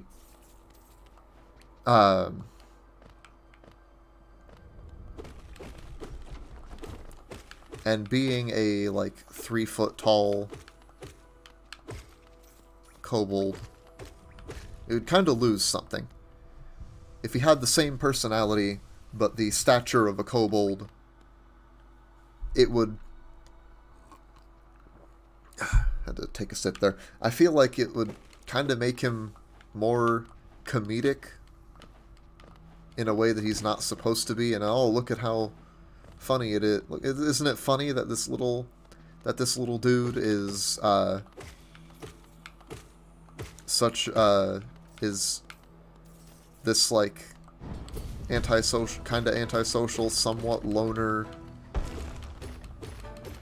overly serious dude who's seems like he's trying to be maybe he's trying to be tough or something, whereas I feel like the 6.5 foot tall Dragonborn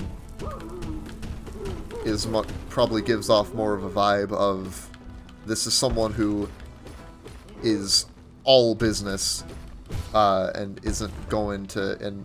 probably isn't likely to take crap from much of anyone if he doesn't have to. Like I feel like he'd be taken more seriously as a Dragonborn than as a kobold. That a lizard folk just didn't work for him either. Didn't work for him because, yeah, the lizard folk, they have, like, the stature and everything. But the ancestry feats for lizard folk just... They're not draconic. There's nothing draconic about, like, any of them, really. And here's False Knight down.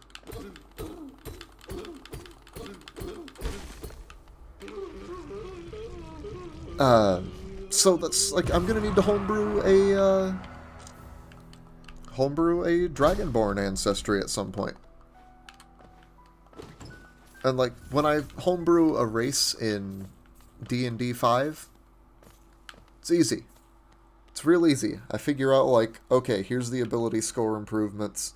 Here's, like, a few features. Probably give them dark vision, because if they're not... Because, just about everyone but humans gets dark vision. Give them some little flavor, maybe some proficiencies and stuff for flavor, and some features that might get used but probably won't be because they're mainly ribbons. In Pathfinder, though, it'd be like, okay, I got this ancestry. Now I need to give it heritages. Ancestry feats. Some of which are probably ought to be unique to specific heritages. If I have an idea for something, it's like some of the kobold feats are the kinds of things I would like to see I would want to do with a Dragonborn.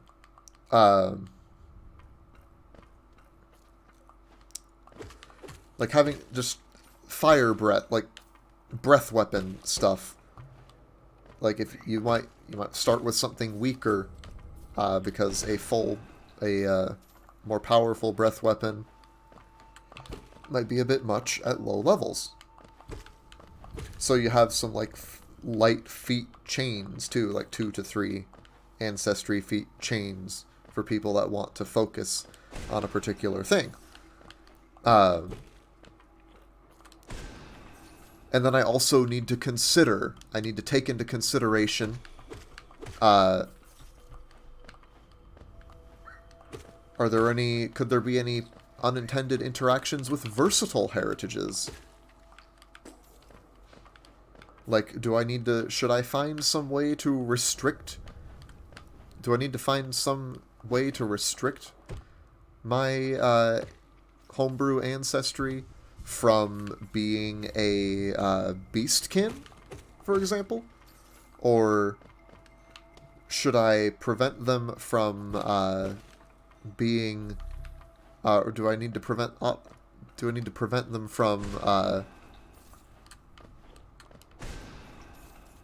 being like a Dampier? Or like maybe go somewhat extreme and be like, should they even be allowed to be ASMR or tieflings?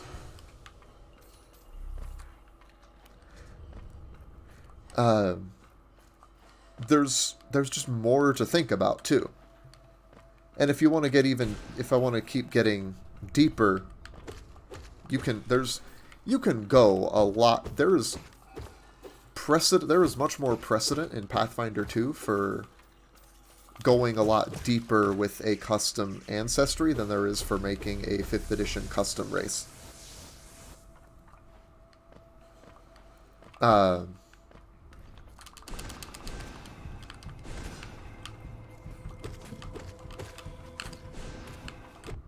Whoops. Losing my lifeblood. Grab Soul Catcher.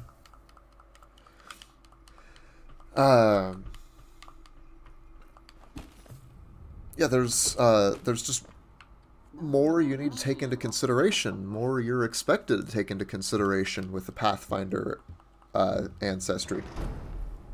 You might also want to consider whether it would be a good idea to have an ancestry, an ancestry specific archetype or something. You need to figure out if they've got, like, if I'm making a Dragonborn, are there Dragonborn weapons? What kind of cultural weapons would Dragonborn have that they would use? What kind of traits would such weapons have? What would you be able to do with them? What makes them stand out among other specific culturally specific weapons? And you might consider, how does this interact with adopted ancestry too? Because I've seen, it seems the one of the favored optimal builds in Pathfinder 2 is a a human fighter who dual wields flick maces, which are a gnome weapon that they get access to from adopted ancestry. I don't know all the details, but I think it's just because flick maces have reach, a good damage die. I think they have good damage. The reach prop trait, I think, and like trip or something like that. I think the idea being that you use goodbye Gathering Swarm. That you use need to quit mashing B so much. You use the flick mace's opportunity attacks to, like, you trip someone with it to or you knock them prone with your weapon, and then when they try to get up, that triggers an attack of opportunity, which you can then use to knock them, which if you like crit on it or something like that. So I think there's also involvement of like weapon specialization effects and stuff like that. So I think it's like a crit. If you crit with them, you can knock them down again. So you can lock enemies down with these, or an enemy at least, because you only get one reaction generally. Though I think, if I remember correctly from my perusal of the feats, it is. I think there's one that's where you get a. I think Fighter gets one at like higher levels, maybe even level 20, where you're permanently quickened, or you get an extra reaction that you can only use to make an attack of opportunity. I might be totally talking out my ass here, but I think that's a thing. I know you can do this. I'm going to give it one more shot. I knew you can do those spike jumps. I've done it before. I think I did on my first Steel Soul attempt.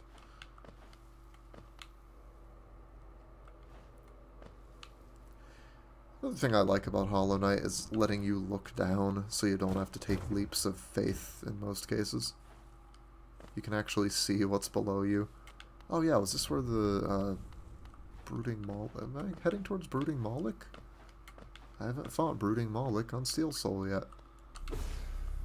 Let's go get this idol. Or Soul Totem. I think that's what they're called.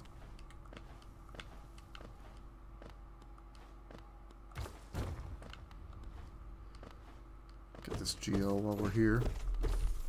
Yeah, I think I've gone off my route already. Whatever, though. We'll make it work. Might even prove beneficial. Who knows? We'll see.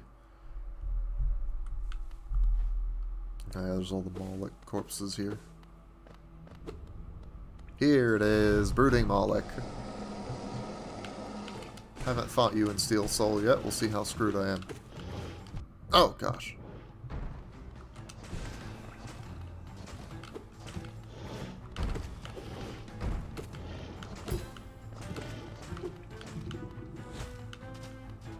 Oh, gosh. Yeah, sorry, I'm getting distracted from the tabletop talk here. By the boss. I'm trying not to get killed by.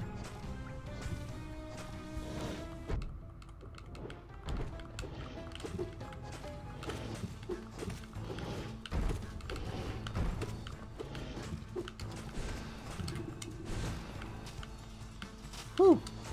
Narrowly dodged that.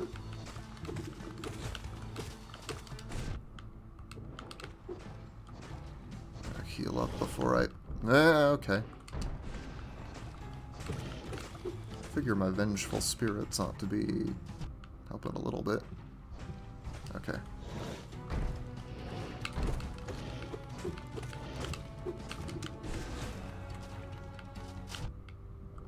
Crap. Okay, okay. We're living. Oh. No! Well, there's attempt number 2 down. Dead to Brooding Moloch.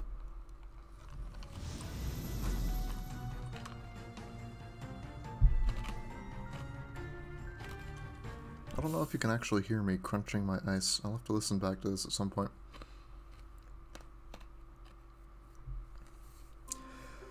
But yeah, I'm gonna need to make a Dragonborn at some point in Pathfinder 2. I'll need to figure out how to do that. How best to do that. Because I've barely ran anything. I've run 2 sessions so far that are a tutorial for the players I've got, and also a learning experience for me.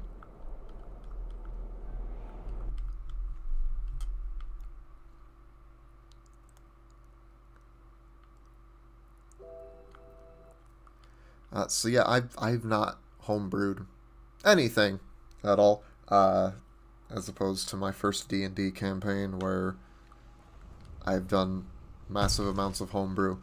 I have given my players crazy custom items that do insane things.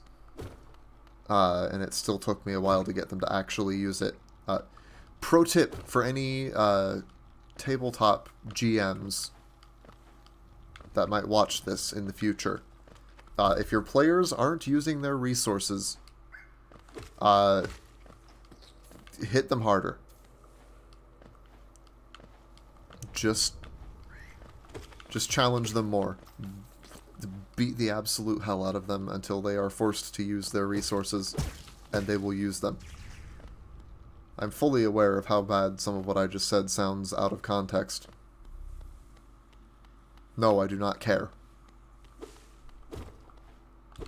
Because I have seen other people say the same thing, say similar things. If you don't challenge your players enough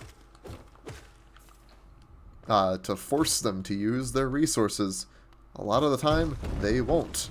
Of course, sometimes they won't even when you are challenging them. Sometimes it may be because they've forgotten they have some of their resources.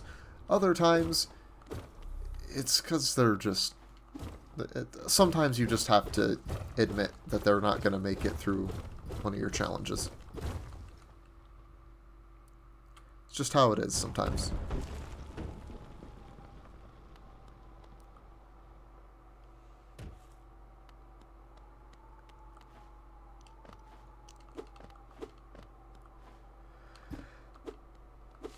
And here I am. I think we've actually kind of segued over to all the way back to the video game design talk too. So,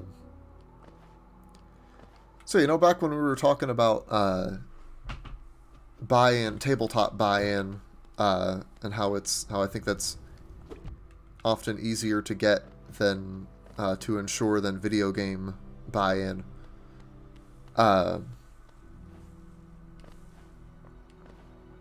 You can, it's like, sometimes some of your games, some RPG tables are not going to be for you. Some video games aren't going to be for you. You can make compromises, though. And, you know, sometimes people might not necessarily think about it like this sometimes. I don't know. Difficulty doesn't seem to be one of the first things on most people's minds when they go to a tabletop group. But difficulty, just as with video games, can be something that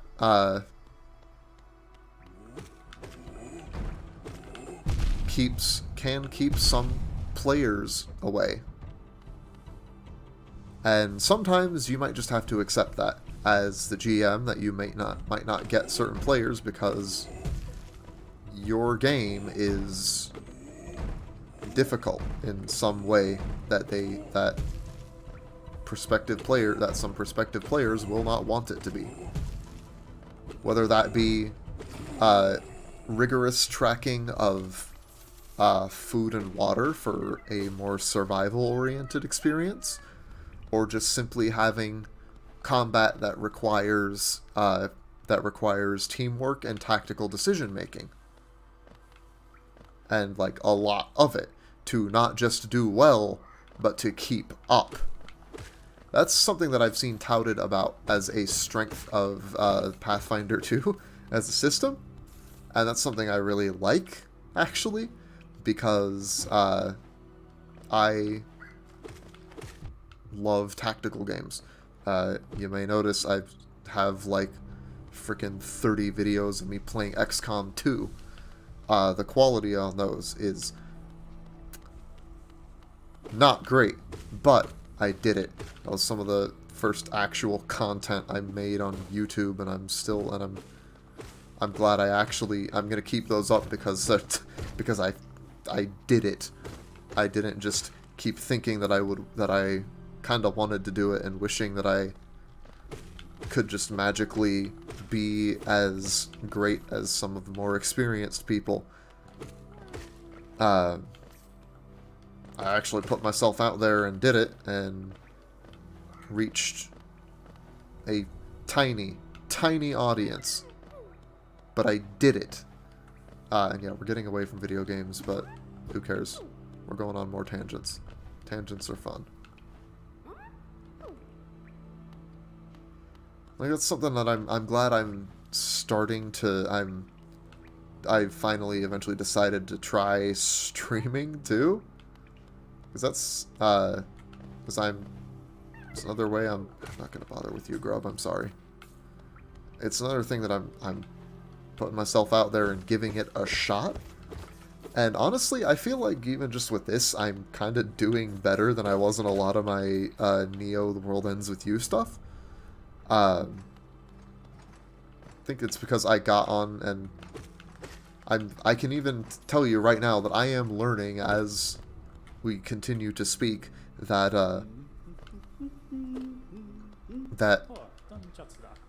while I knew beforehand that I was reasonably certain beforehand that I'm not really the best at filling dead air, partially because I'm just not super talkative in general. But I can, something that I feel like, that seems so obvious in hindsight, something that I could leverage that I also knew about myself beforehand, that I really ought to have figured I could use before, is I'll talk your freaking ear off if once I get into something that I am really deeply interested in or passionate about, like games, and like game design and how, and an intersection of two major interests, player psychology. You'd think that kind of stuff would have come up more in my previous gaming content, but it kind of didn't. I'd have to do some looking and reflecting to figure out why that was. But here, I'll just give anyone who cares to look a peek behind the curtain for future stuff, for future streaming content I do. I'm probably just going to end up having a little list of side topics, unrelated or tangentially or completely unrelated to the game I'm actually playing. And I'm sure this is no revolutionary thing I know of at least some who do this, some creators who do this for particular streams. Um, but it literally did not occur to me until as I started, like, formulating this whole train of thought here, that that's something I should do, that I could really benefit from. Because I'd have to go listen through this again once I finish to confirm, but, there's not been a whole lot of dead air. I've been talking near constantly for, over 2 hours now. And some of it's about the game, yes, but a lot of it's just not about this game, but about games. And then we got, in general, video games and tabletop games and how they relate, how they're different. And then we got into a little bit of, gotten into some, like, personal anecdotes, sort of. And, you know, if anyone gets interested in if anyone thinks they might be interested in tabletop stories from me, I got plenty. Not as many as some, I'm sure, because I know there are people that are still playing their, like, AD&D games that they were playing a few decades ago with the same people. I am not one of those. But I've got stories of my own. And, you know, I am more than willing to share them with anyone who cares to listen. And heck, even if you don't really care that much, but you indicate you care a little, I'll still share. Because, man, I just want to talk about this stuff with people.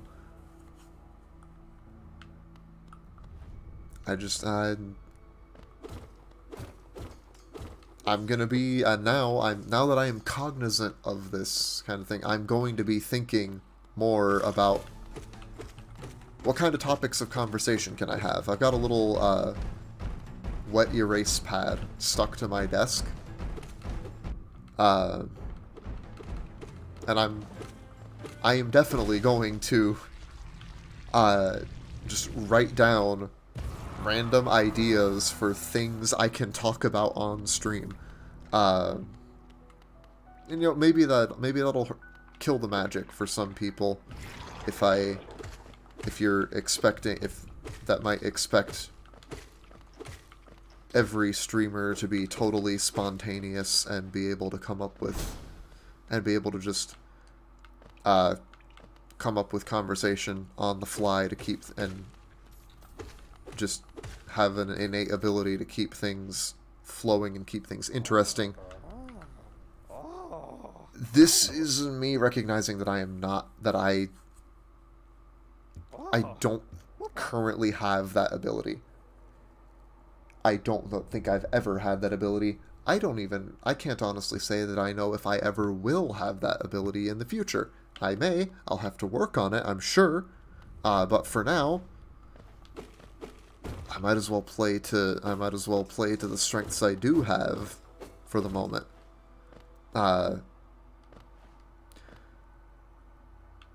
Yeah, I know it's not much of a... it's not really much of a sales pitch, but hey, if anyone who happens upon this and gets to this part of the VOD has an interest in seeing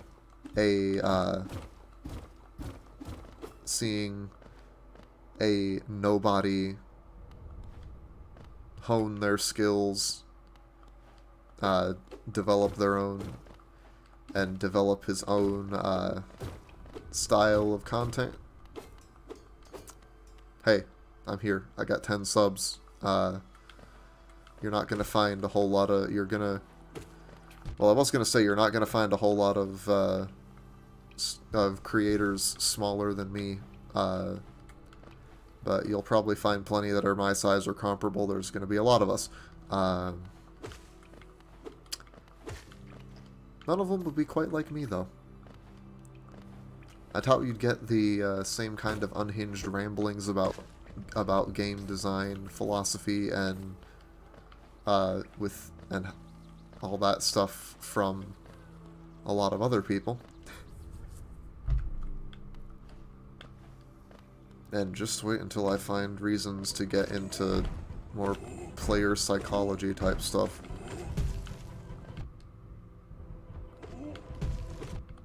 Because then you probably will actually think I'm legitimately unhinged. Oh, come on! Freaking Havel Knight dude kills me. I don't know what those things are called. I just call them Havel Knights because they're giant clubs. They look like Havel's dragon tooth. Anyone who doesn't know, it's from Dark Souls. He's a dude who wore stone armor and wielded a dragon's tooth as a club.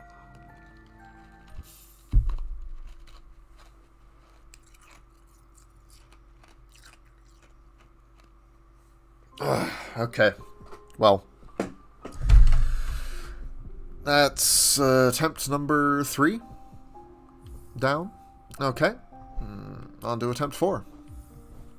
I'll probably go another 40 or so minutes. Maybe an hour.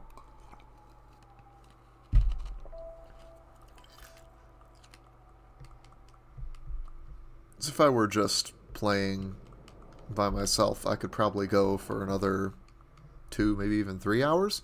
As it stands, though, man, I can feel my voice getting tired. I'm gonna have to get used to this because I want to be doing this kind of thing. I know I mentioned this kind of way back at the beginning. I want to stream at least 3 times a week. I want to go. My goal is at the moment stream 3 times a week, at least an hour each day, and get see if I can sneak in any more dependent on work schedule and other plans and just how I'm feeling. I figure the more I can do, the better, because I do want to grow this channel. And I know that part of that is I'm gonna have to just keep producing content. I'm gonna have to keep making things. I'm gonna have to see what areas I can improve in, what areas I'm doing well in, figure out my strengths and weaknesses, as what kind of strengths and weaknesses I will have as a streamer. And obviously, it's kind of hard to figure that stuff out if you're not producing content.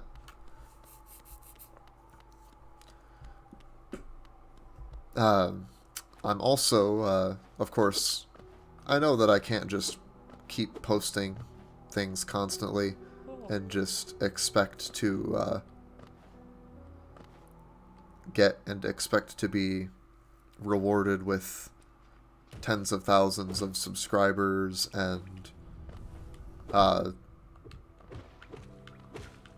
tons of views and lots of ad revenue and all that stuff.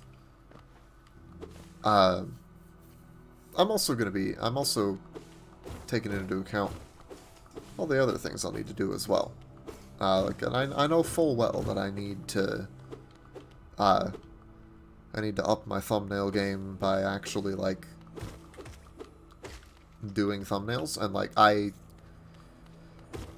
anyone who's looked through my channel will be able to see that I have, in fact, upped my thumbnail game already, just because my XCOM playthrough used the YouTube-generated ones, where it just snags a few frames from your video to use as the thumbnail. And I actually, picked stills and promotional art to use as thumbnails for my Neo World Ends With You streams. Which, it's not much, but it's better than what I was doing. And I will take incremental improvement over nothing. Any day. And if you might have noticed coming to this stream, that I've made another incremental improvement as well. I actually I took the picture I wanted to use for the thumbnail, slapped some text on there. It's not much, but it's something. I'm not a photo editor. I'm not a photo editing guy, really. I don't know my way around editing software, so there's only so much I can do in my current state. But I'm gonna put in some work and develop those skills. I'm gonna work on that, so people will be more likely to find my stuff, to click onto it. Of course, I'm gonna need to actually find other ways to reach people as well, which is why I'm also gonna stop sitting on this Twitter account I've had for several years that I've tweeted twice on, and I think I've liked about 3 things. Like, I'm actually going to start actively using it. Gonna start doing something that I feel really awkward about at the moment, but maybe it'll go away at some point, or at least get easier to deal with. I'm gonna promote myself. I'm gonna have to, if I want to go anywhere. It's like, ideally, I would love to get to a point where this channel is... I would like to get to a point where this channel is making me some money. I don't necessarily expect to be making very much at all, but if, over the course of this year, over the course of 2022, if I could get to a point where this is a source of income for me, however small, if I'm making, if I am profiting $1 off of this, I'm making something. I'm getting something from producing content on here. This is, of course, just talking about monetary gains. The satisfaction of just the joy I derive from playing games and talking about them, and the satisfaction derived from just simply doing the work is a given. Money would be real nice to get in addition, though. Like, I'm not expecting to be rich, I know some people seem to think that streaming or YouTube YouTube videos or Twitch or any kind of streaming is a get-rich-quick scheme.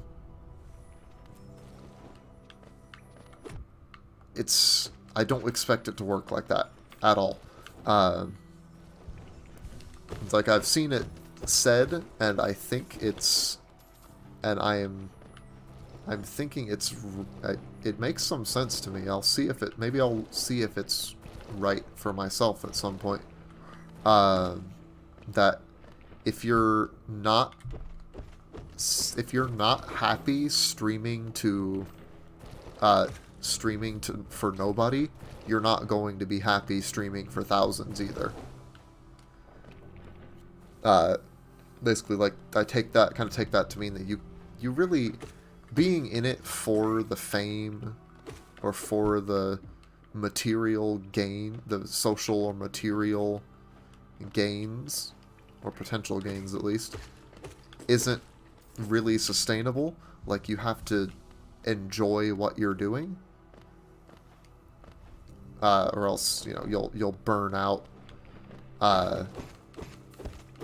And it wouldn't surprise me if people also sense whether they can consciously put their finger on it or not, sense a lack of passion if you're, well, not passionate about it. And I am finding that this is legitimately something that I am enjoying doing. I won't lie and say that I wouldn't like to have a bigger audience. Just when my Real life friend Green came into the chat earlier tonight. I enjoyed myself more, even though he was in the chat and thus delayed relative to me. So the sort of conversation was rather disjointed, and I wasn't even directly talking to him a lot, directly addressing him a lot of the times, but it was nice to have someone there responding to what I was saying and giving me something that I could in turn respond to as well.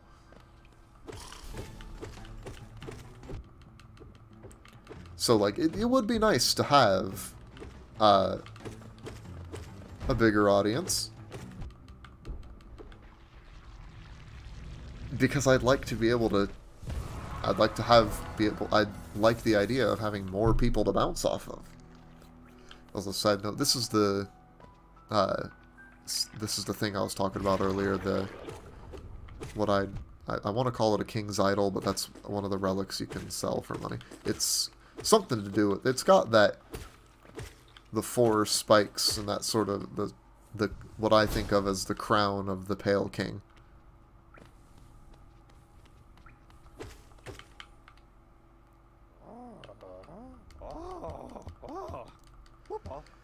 Anyway, like, I actually do have fun with this, even when there's no one here. But I'd be lying if I said I didn't think I'd have more fun if there were more people here. So it'd be cool to have more people to bounce off of, more different perspectives, more people showing their sharing their views and opinions.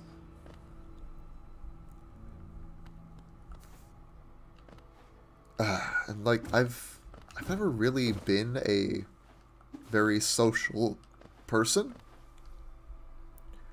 but I do find people to be intriguing in a lot of ways, as weird and detached as that probably sounds. That's part of what's gotten me interested in the field of psychology, so much that I have a degree in it, is that in essence I think of it as studying how people work, how the human mind operates. And I feel like and I've come to learn that that a key way of gaining that kind of understanding of how a specific human mind works, or how the minds of a group of people tend to work, since, few things are absolute, is you kind of have to interact with them. Even if that interaction is just saying something and then not necessarily directed at them specifically, and seeing how they respond.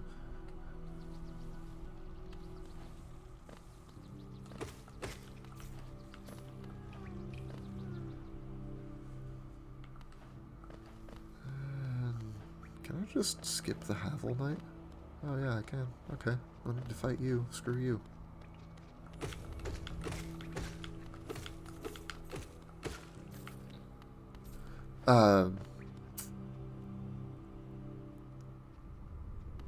Yeah, it'd be, I think something yeah, I think that's one of the things that that I feel like is a motivating factor for why I want to stream in the first place. It's like, it's years and years ago when I first even considered YouTube, I kind of just wanted to do, like, just upload stuff, just do more conventional video content. The more I think I've thought about it in recent times, though, especially the past, like, year or two, past year or two at this point, the more I've come to think that I really would, that I really do think I would generally enjoy streaming more, because because the interaction you can get while streaming is far more direct. Like, sure, you can respond to, like, comments and stuff on a video, but there's only so much of that you can really do. And, like, yeah, you also, if you get to be a big streamer and have thousands of viewers at once, and your chat's going super fast, you can't respond to everyone individually, of course, but you can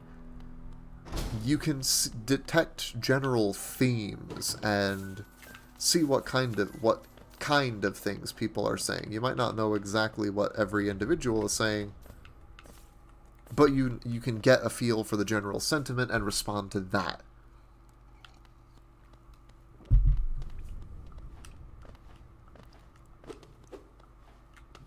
And, like, I guess it's weird to say, and it's weird to think about, but, like, I don't generally consider myself to be in my element around people. Far from it. But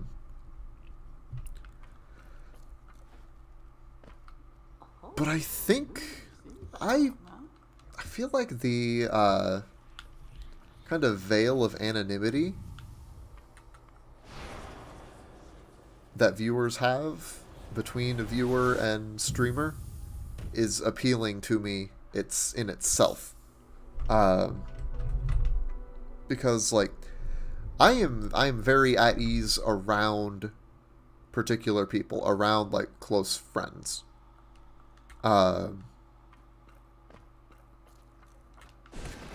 Those are the kinds of people that I can most easily speak to at length about all sorts of things. Yeah, who would have thought this guy can talk to his friends more easily than his acquaintances or people he doesn't know. Who would have thought? Yeah, I know. Novel idea, right? Anyway.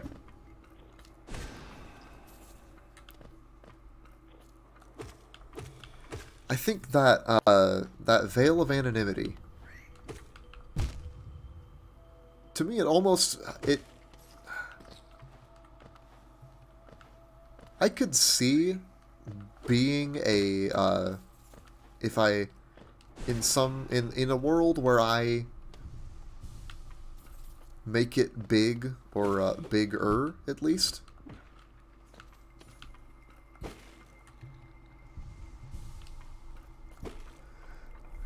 I could easily see myself conceptualizing, on some level, conceptualizing my chat as just kind of a gestalt consciousness made up of countless beings that just kind of coalesce into a formless mass.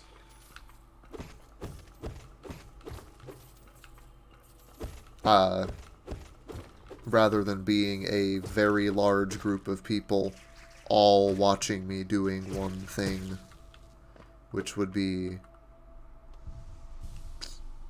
a little frightening, a little freaky, a little scary.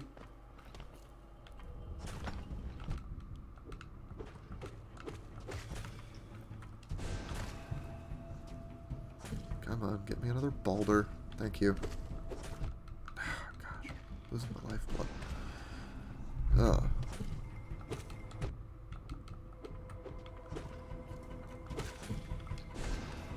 One more.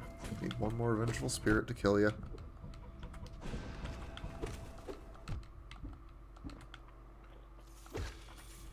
Now I think that would make it easier for me to interact, even though, because, like, even if theoretically there are hundreds of people watching and talking at once, it feels like much fewer.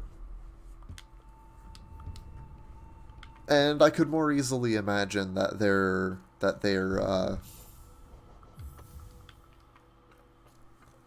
that I know them, that I know this collective entity more than I do any individual member.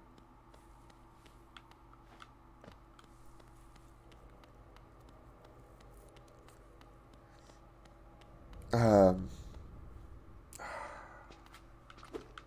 I had a thought. What was I going to say? Crap. Losing it now.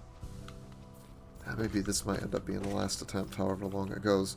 Just because I'm losing steam here. Yeah,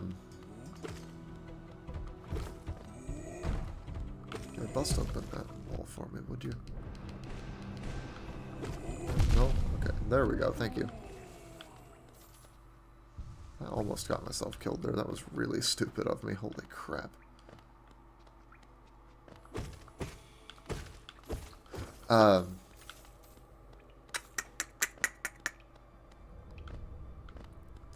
Yeah, I could see myself being more at ease with an anonymous stream chat than with a group of strangers in person.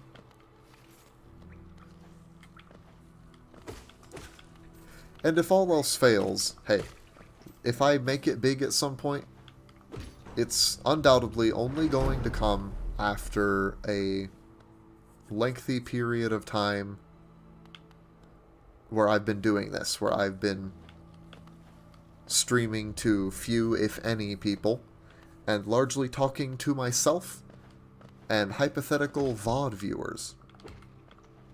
Because even those are not guaranteed.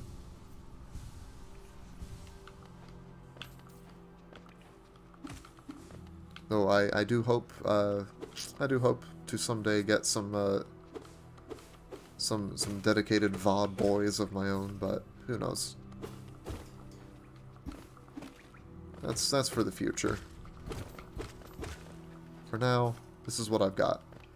And hey, if I find I'm not actually that comfortable thinking about the fact that if I make it big and I'm not really comfortable thinking about there being hundreds or even thousands of people watching what I'm doing and listening to me, if I can just imagine that I'm just talking to myself or just to a few other people, then my experience doing this will serve me very well. Ah, dang it. Okay. Bench fly. Come on. Come on, buddy.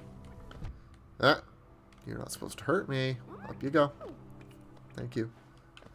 No, back down here. Come on. Come here, boy. Thank you. Good job. Your reward is the sweet release of death.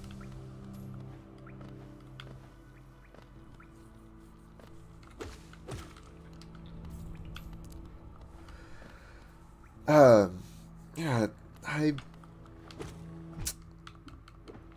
haven't, believe it or not, I didn't plan this entire soliloquy out or anything. It just kind of happened.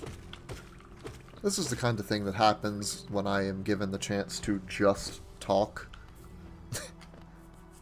My parents could tell you that. My friends could kind of tell you that probably, but they tend to, you know, surprise, surprise, other adults my age tend to want to have their voices be heard too, and not just hear one guy talking all the time.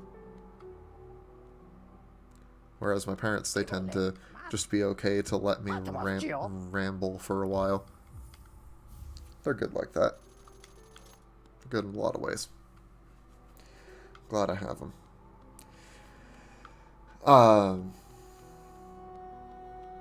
Yeah, I will talk at length, given the opportunity, about a number of things, especially when you start getting into, like, I'd say this is somewhat tangentially psychology related, but it is, I would say, ultimately psychology related stuff. I forgot to put on my new charm. Gotta go do that.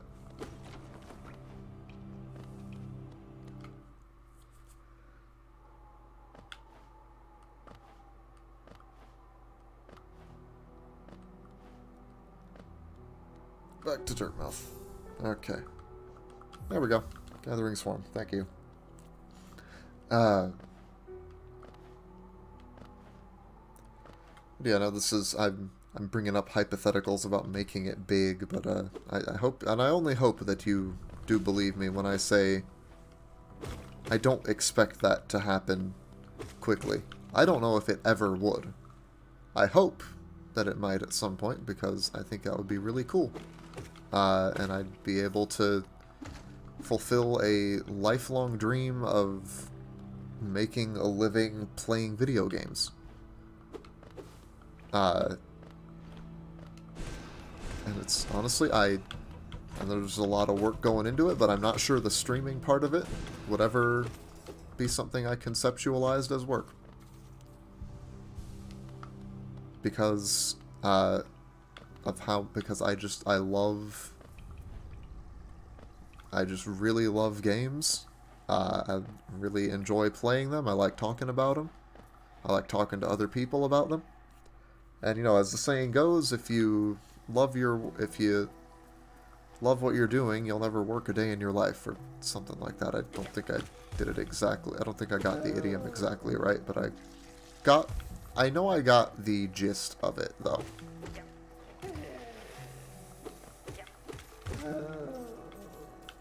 Let him explode. Wait for the infection cloud to dissipate. Dissipate?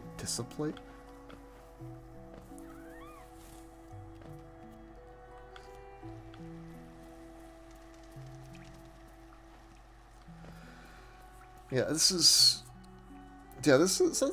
we've gone from talking about tabletop to all the way to introspective musings on motivations to stream.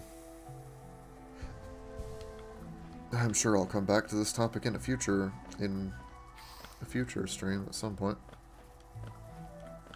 Hopefully I'll have some new insights and won't just be regurgitating the same points again. But who knows, depending on what I've been thinking about at the time, I might need to regurgitate some of the same points again, just to myself. Because, you know, I'm talking about this stuff as much for my own benefit, or honestly, in all honesty, I am talking about this stuff right now primarily for my own benefit. It'd be nice if this could help someone who's watching, or someone who watches this in the future. But primarily, I'm talking about this stuff to figure out how my own mind works. That's another reason I got into psychology, because I also want to figure out how I work. I don't get how... I kind of get how I work. I don't get how other people work, but I only kind of get how I work, too. And this helps give me... And I've gotten a much better understanding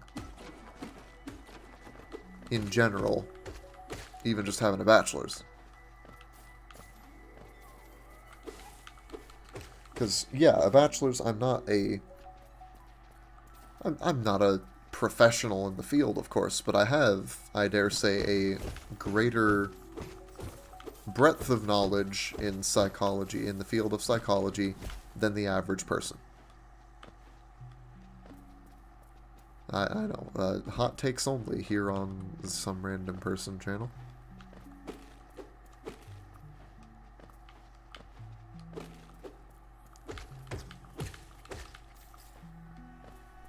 It's, and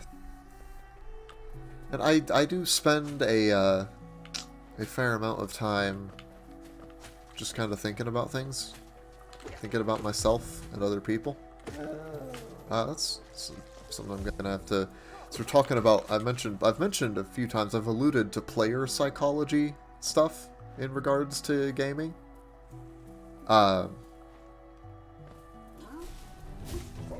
And that's something that I've gotten, ideas I've gotten really interested in, especially in regards to tabletop games, or player typology. And that's going to be something that that's going to be a topic to bring up for the future. Not tonight though, because gosh, yeah, I think once I hit about hour 3 here, about 10 more minutes, I think I'm about spent. So I'm gonna need to remember where the nearest bench is along my route here. So I don't want to end up going all the way back to Dirtmouth and have to trek all the way back here, because this is, like I've titled this stream, these are Steel Soul pseudo speedruns, which isn't exactly alliteration because not all those words start with the same letter. Thanks, pseudo. But they start with the same sound. I don't remember what that's called. I'll have to ask my dad at some point, because he's like, I could look it up on... I could just look it up, of course, but my dad's really into literacy and writing stuff, and I just want to know if he knows, because he's also a great repository of random knowledge. And I think this would be the kind of thing that he knows. Whew. Not gonna die to Vengefly King. Not happening. Screw you.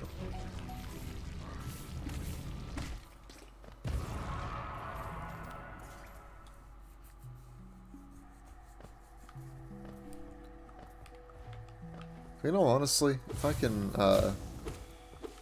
can get introspective on stream, if I get introspective more often on stream too, man, I don't care about the views with that. That'll be a net benefit in and of itself. Because so we could, just about all of us could do with a bit more introspection. It's not always pleasant.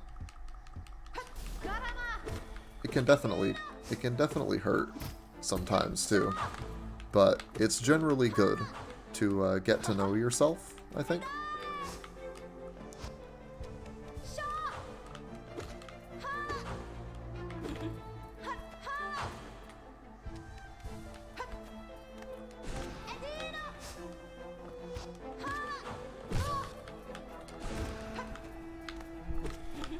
Alright, got another spell. Yeah, it's the first time I got into Hornet in a couple runs here.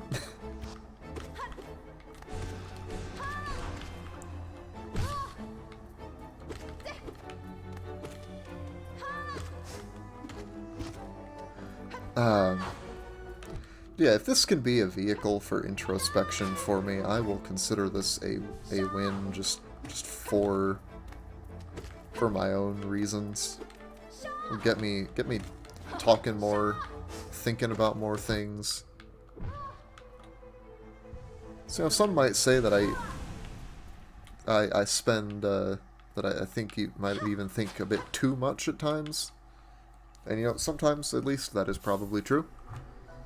But in general, I think it's a good thing. Let me out! Let me out!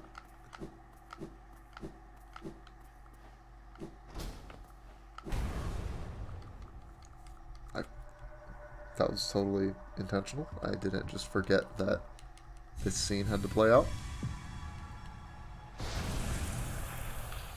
Anyway.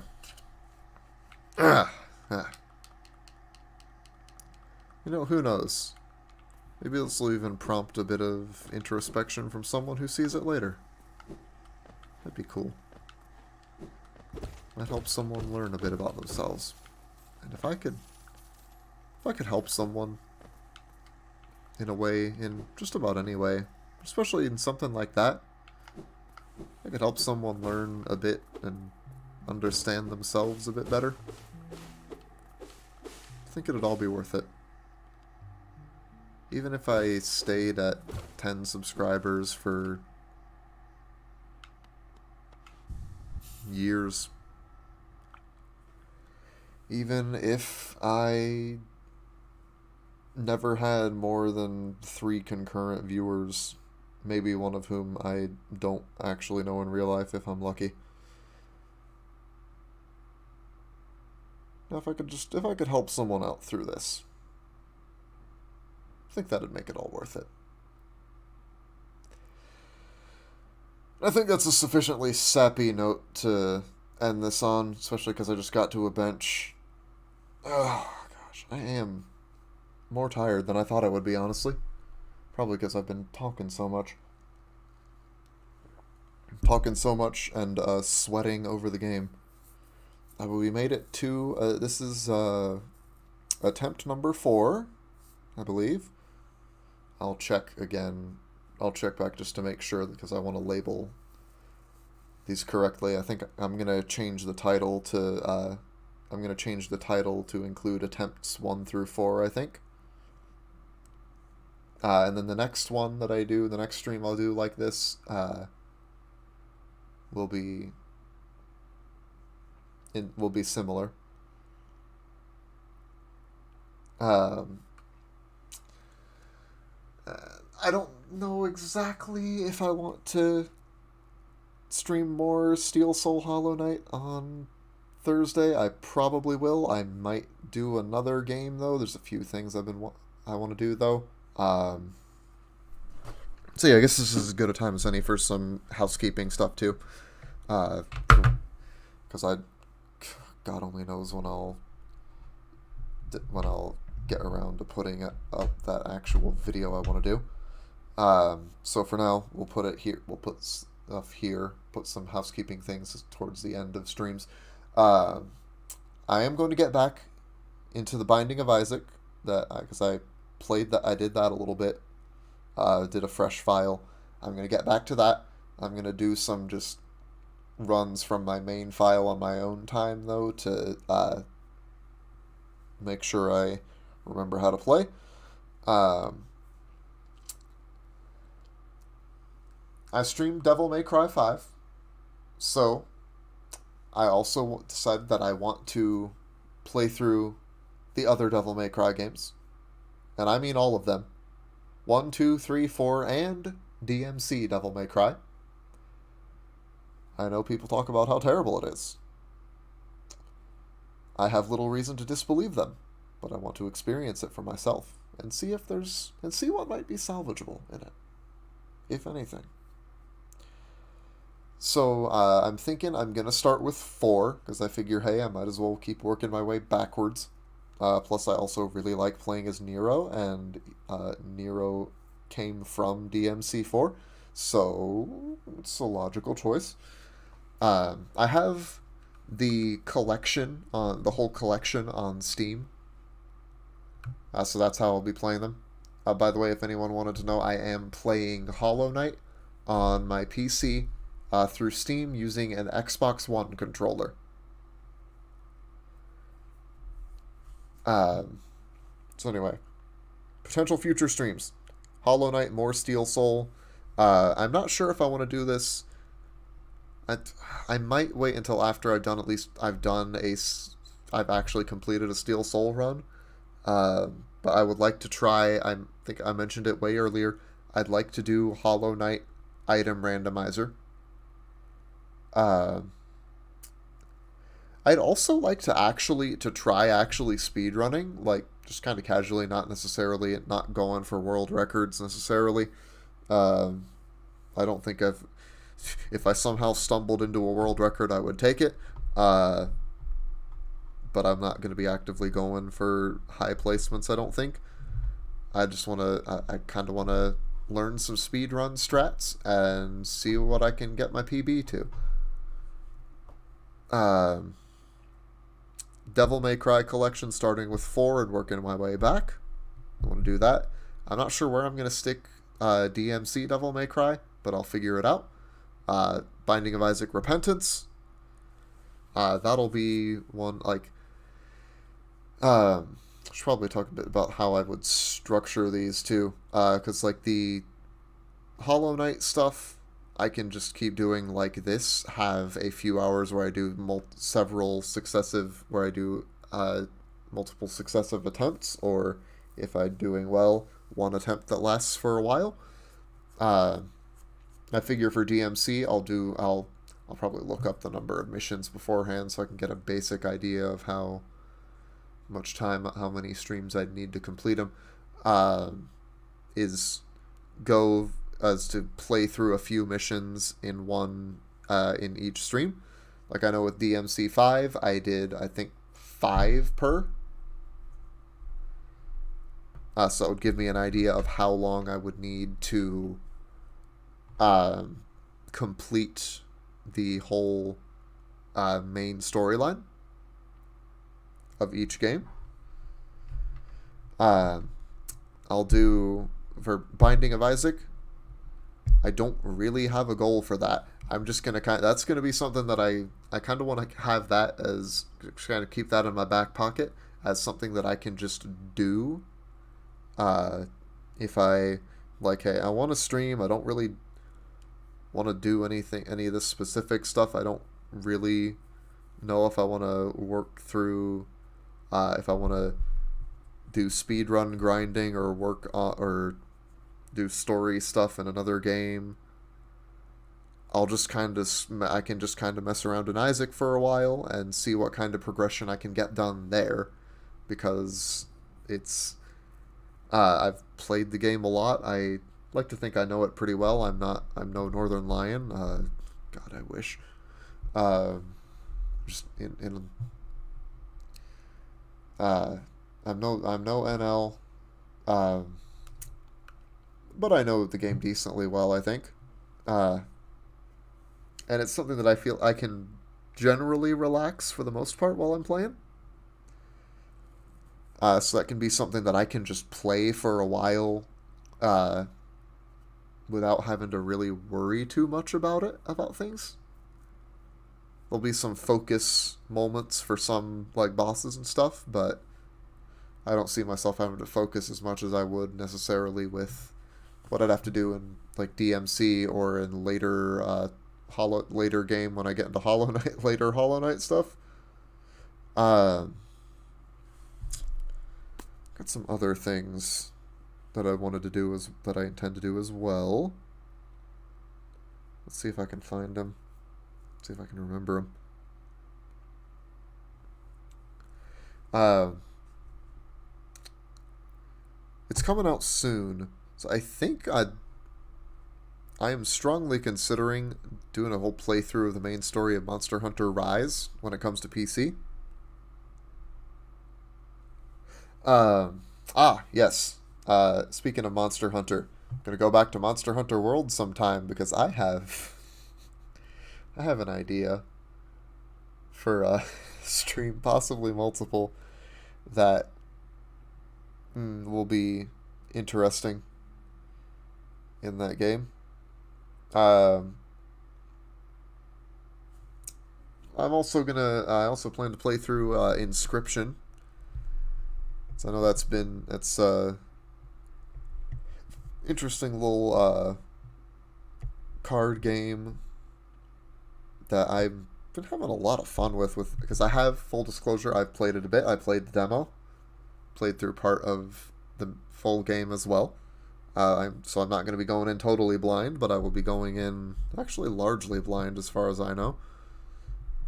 Because I do know there is more to the game than what I have. There's a good bit more to the game than what I have played so far.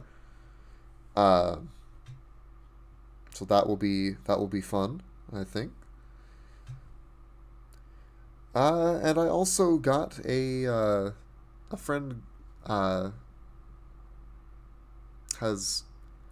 I'll just say that a friend gave me some incentive to try something, to play a game that I haven't gotten around, that I've been meaning to for a while and haven't gotten around to doing. So I'll be playing that at some point. And finally, I realized, so I want to be streaming regularly. I don't necessarily want things to get stale, right? Also got this big old Steam backlog. So I had an idea to help give myself some motivation to work through that backlog a bit, and also see if there's any games from there that I want, that I kind of hidden gems, at least hidden to me. See if there's any of those that I'd want to keep on as like long term, something that I want to stream regularly. And there are a lot of games. I'm also planning to do some console games because got that capture card sitting around. Haven't used it much for a while. Since The World Ends With You, well, Neo, The World Ends With You. Whenever Splatoon 3 comes out, like, I'm going to be jumping on that. It's like, if I can get that on release day, and if I can stream that on release day, you better believe I'll be getting into Turf War, grinding until I unlock ranked, and then jumping in there immediately. And then I was so excited when I found the announcement for it. Advance Wars 1+2, the remake for Switch. I still can hardly believe that Advance Wars is alive, kind of, in 2022. I'm definitely going to be playing that, and I'm going to love it, no matter what. I don't know if it'll draw in much of an audience, but I don't care. I'm going to love every minute of it, because I love those games. So yeah, those are some plans for future streams. At some point, I'll put together an actual like video and edit an actual like edited video detailing my plans for the channel and other such things. For now, though, I'm gonna get off of here. Give my voice a break for a little while, so I'm gonna have to get used to this. Anyone who watches this far, thank you very much. I sincerely appreciate you. If you just leave a comment telling me what you thought. Tell me what you thought of my gameplay. Tell me what you thought of some of the topics I talked about. Any areas you think I could improve in the game, in streaming, whatever. Just whatever you think. Leave a comment, and I'll give it a read, perhaps response if I can find something suitable, of course. If you liked it, if you liked this, leave a like. If you disliked it, okay, leave a dislike if those are still visible on my videos. I know YouTube's removing them on some, but whatever. It's engagement's engagement. I'll take it wherever I can get it. And if you want to see more like this, if you want to see more of what I'm doing,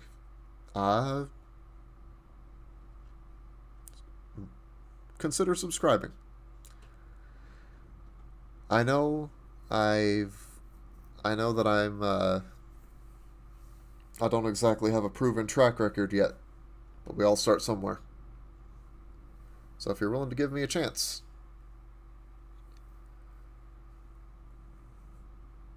then we'll see where I can go from there. Anyway, anyone who watched this far, take care. I will see you next time in whatever game that might be, whenever that might be. Most likely Thursday.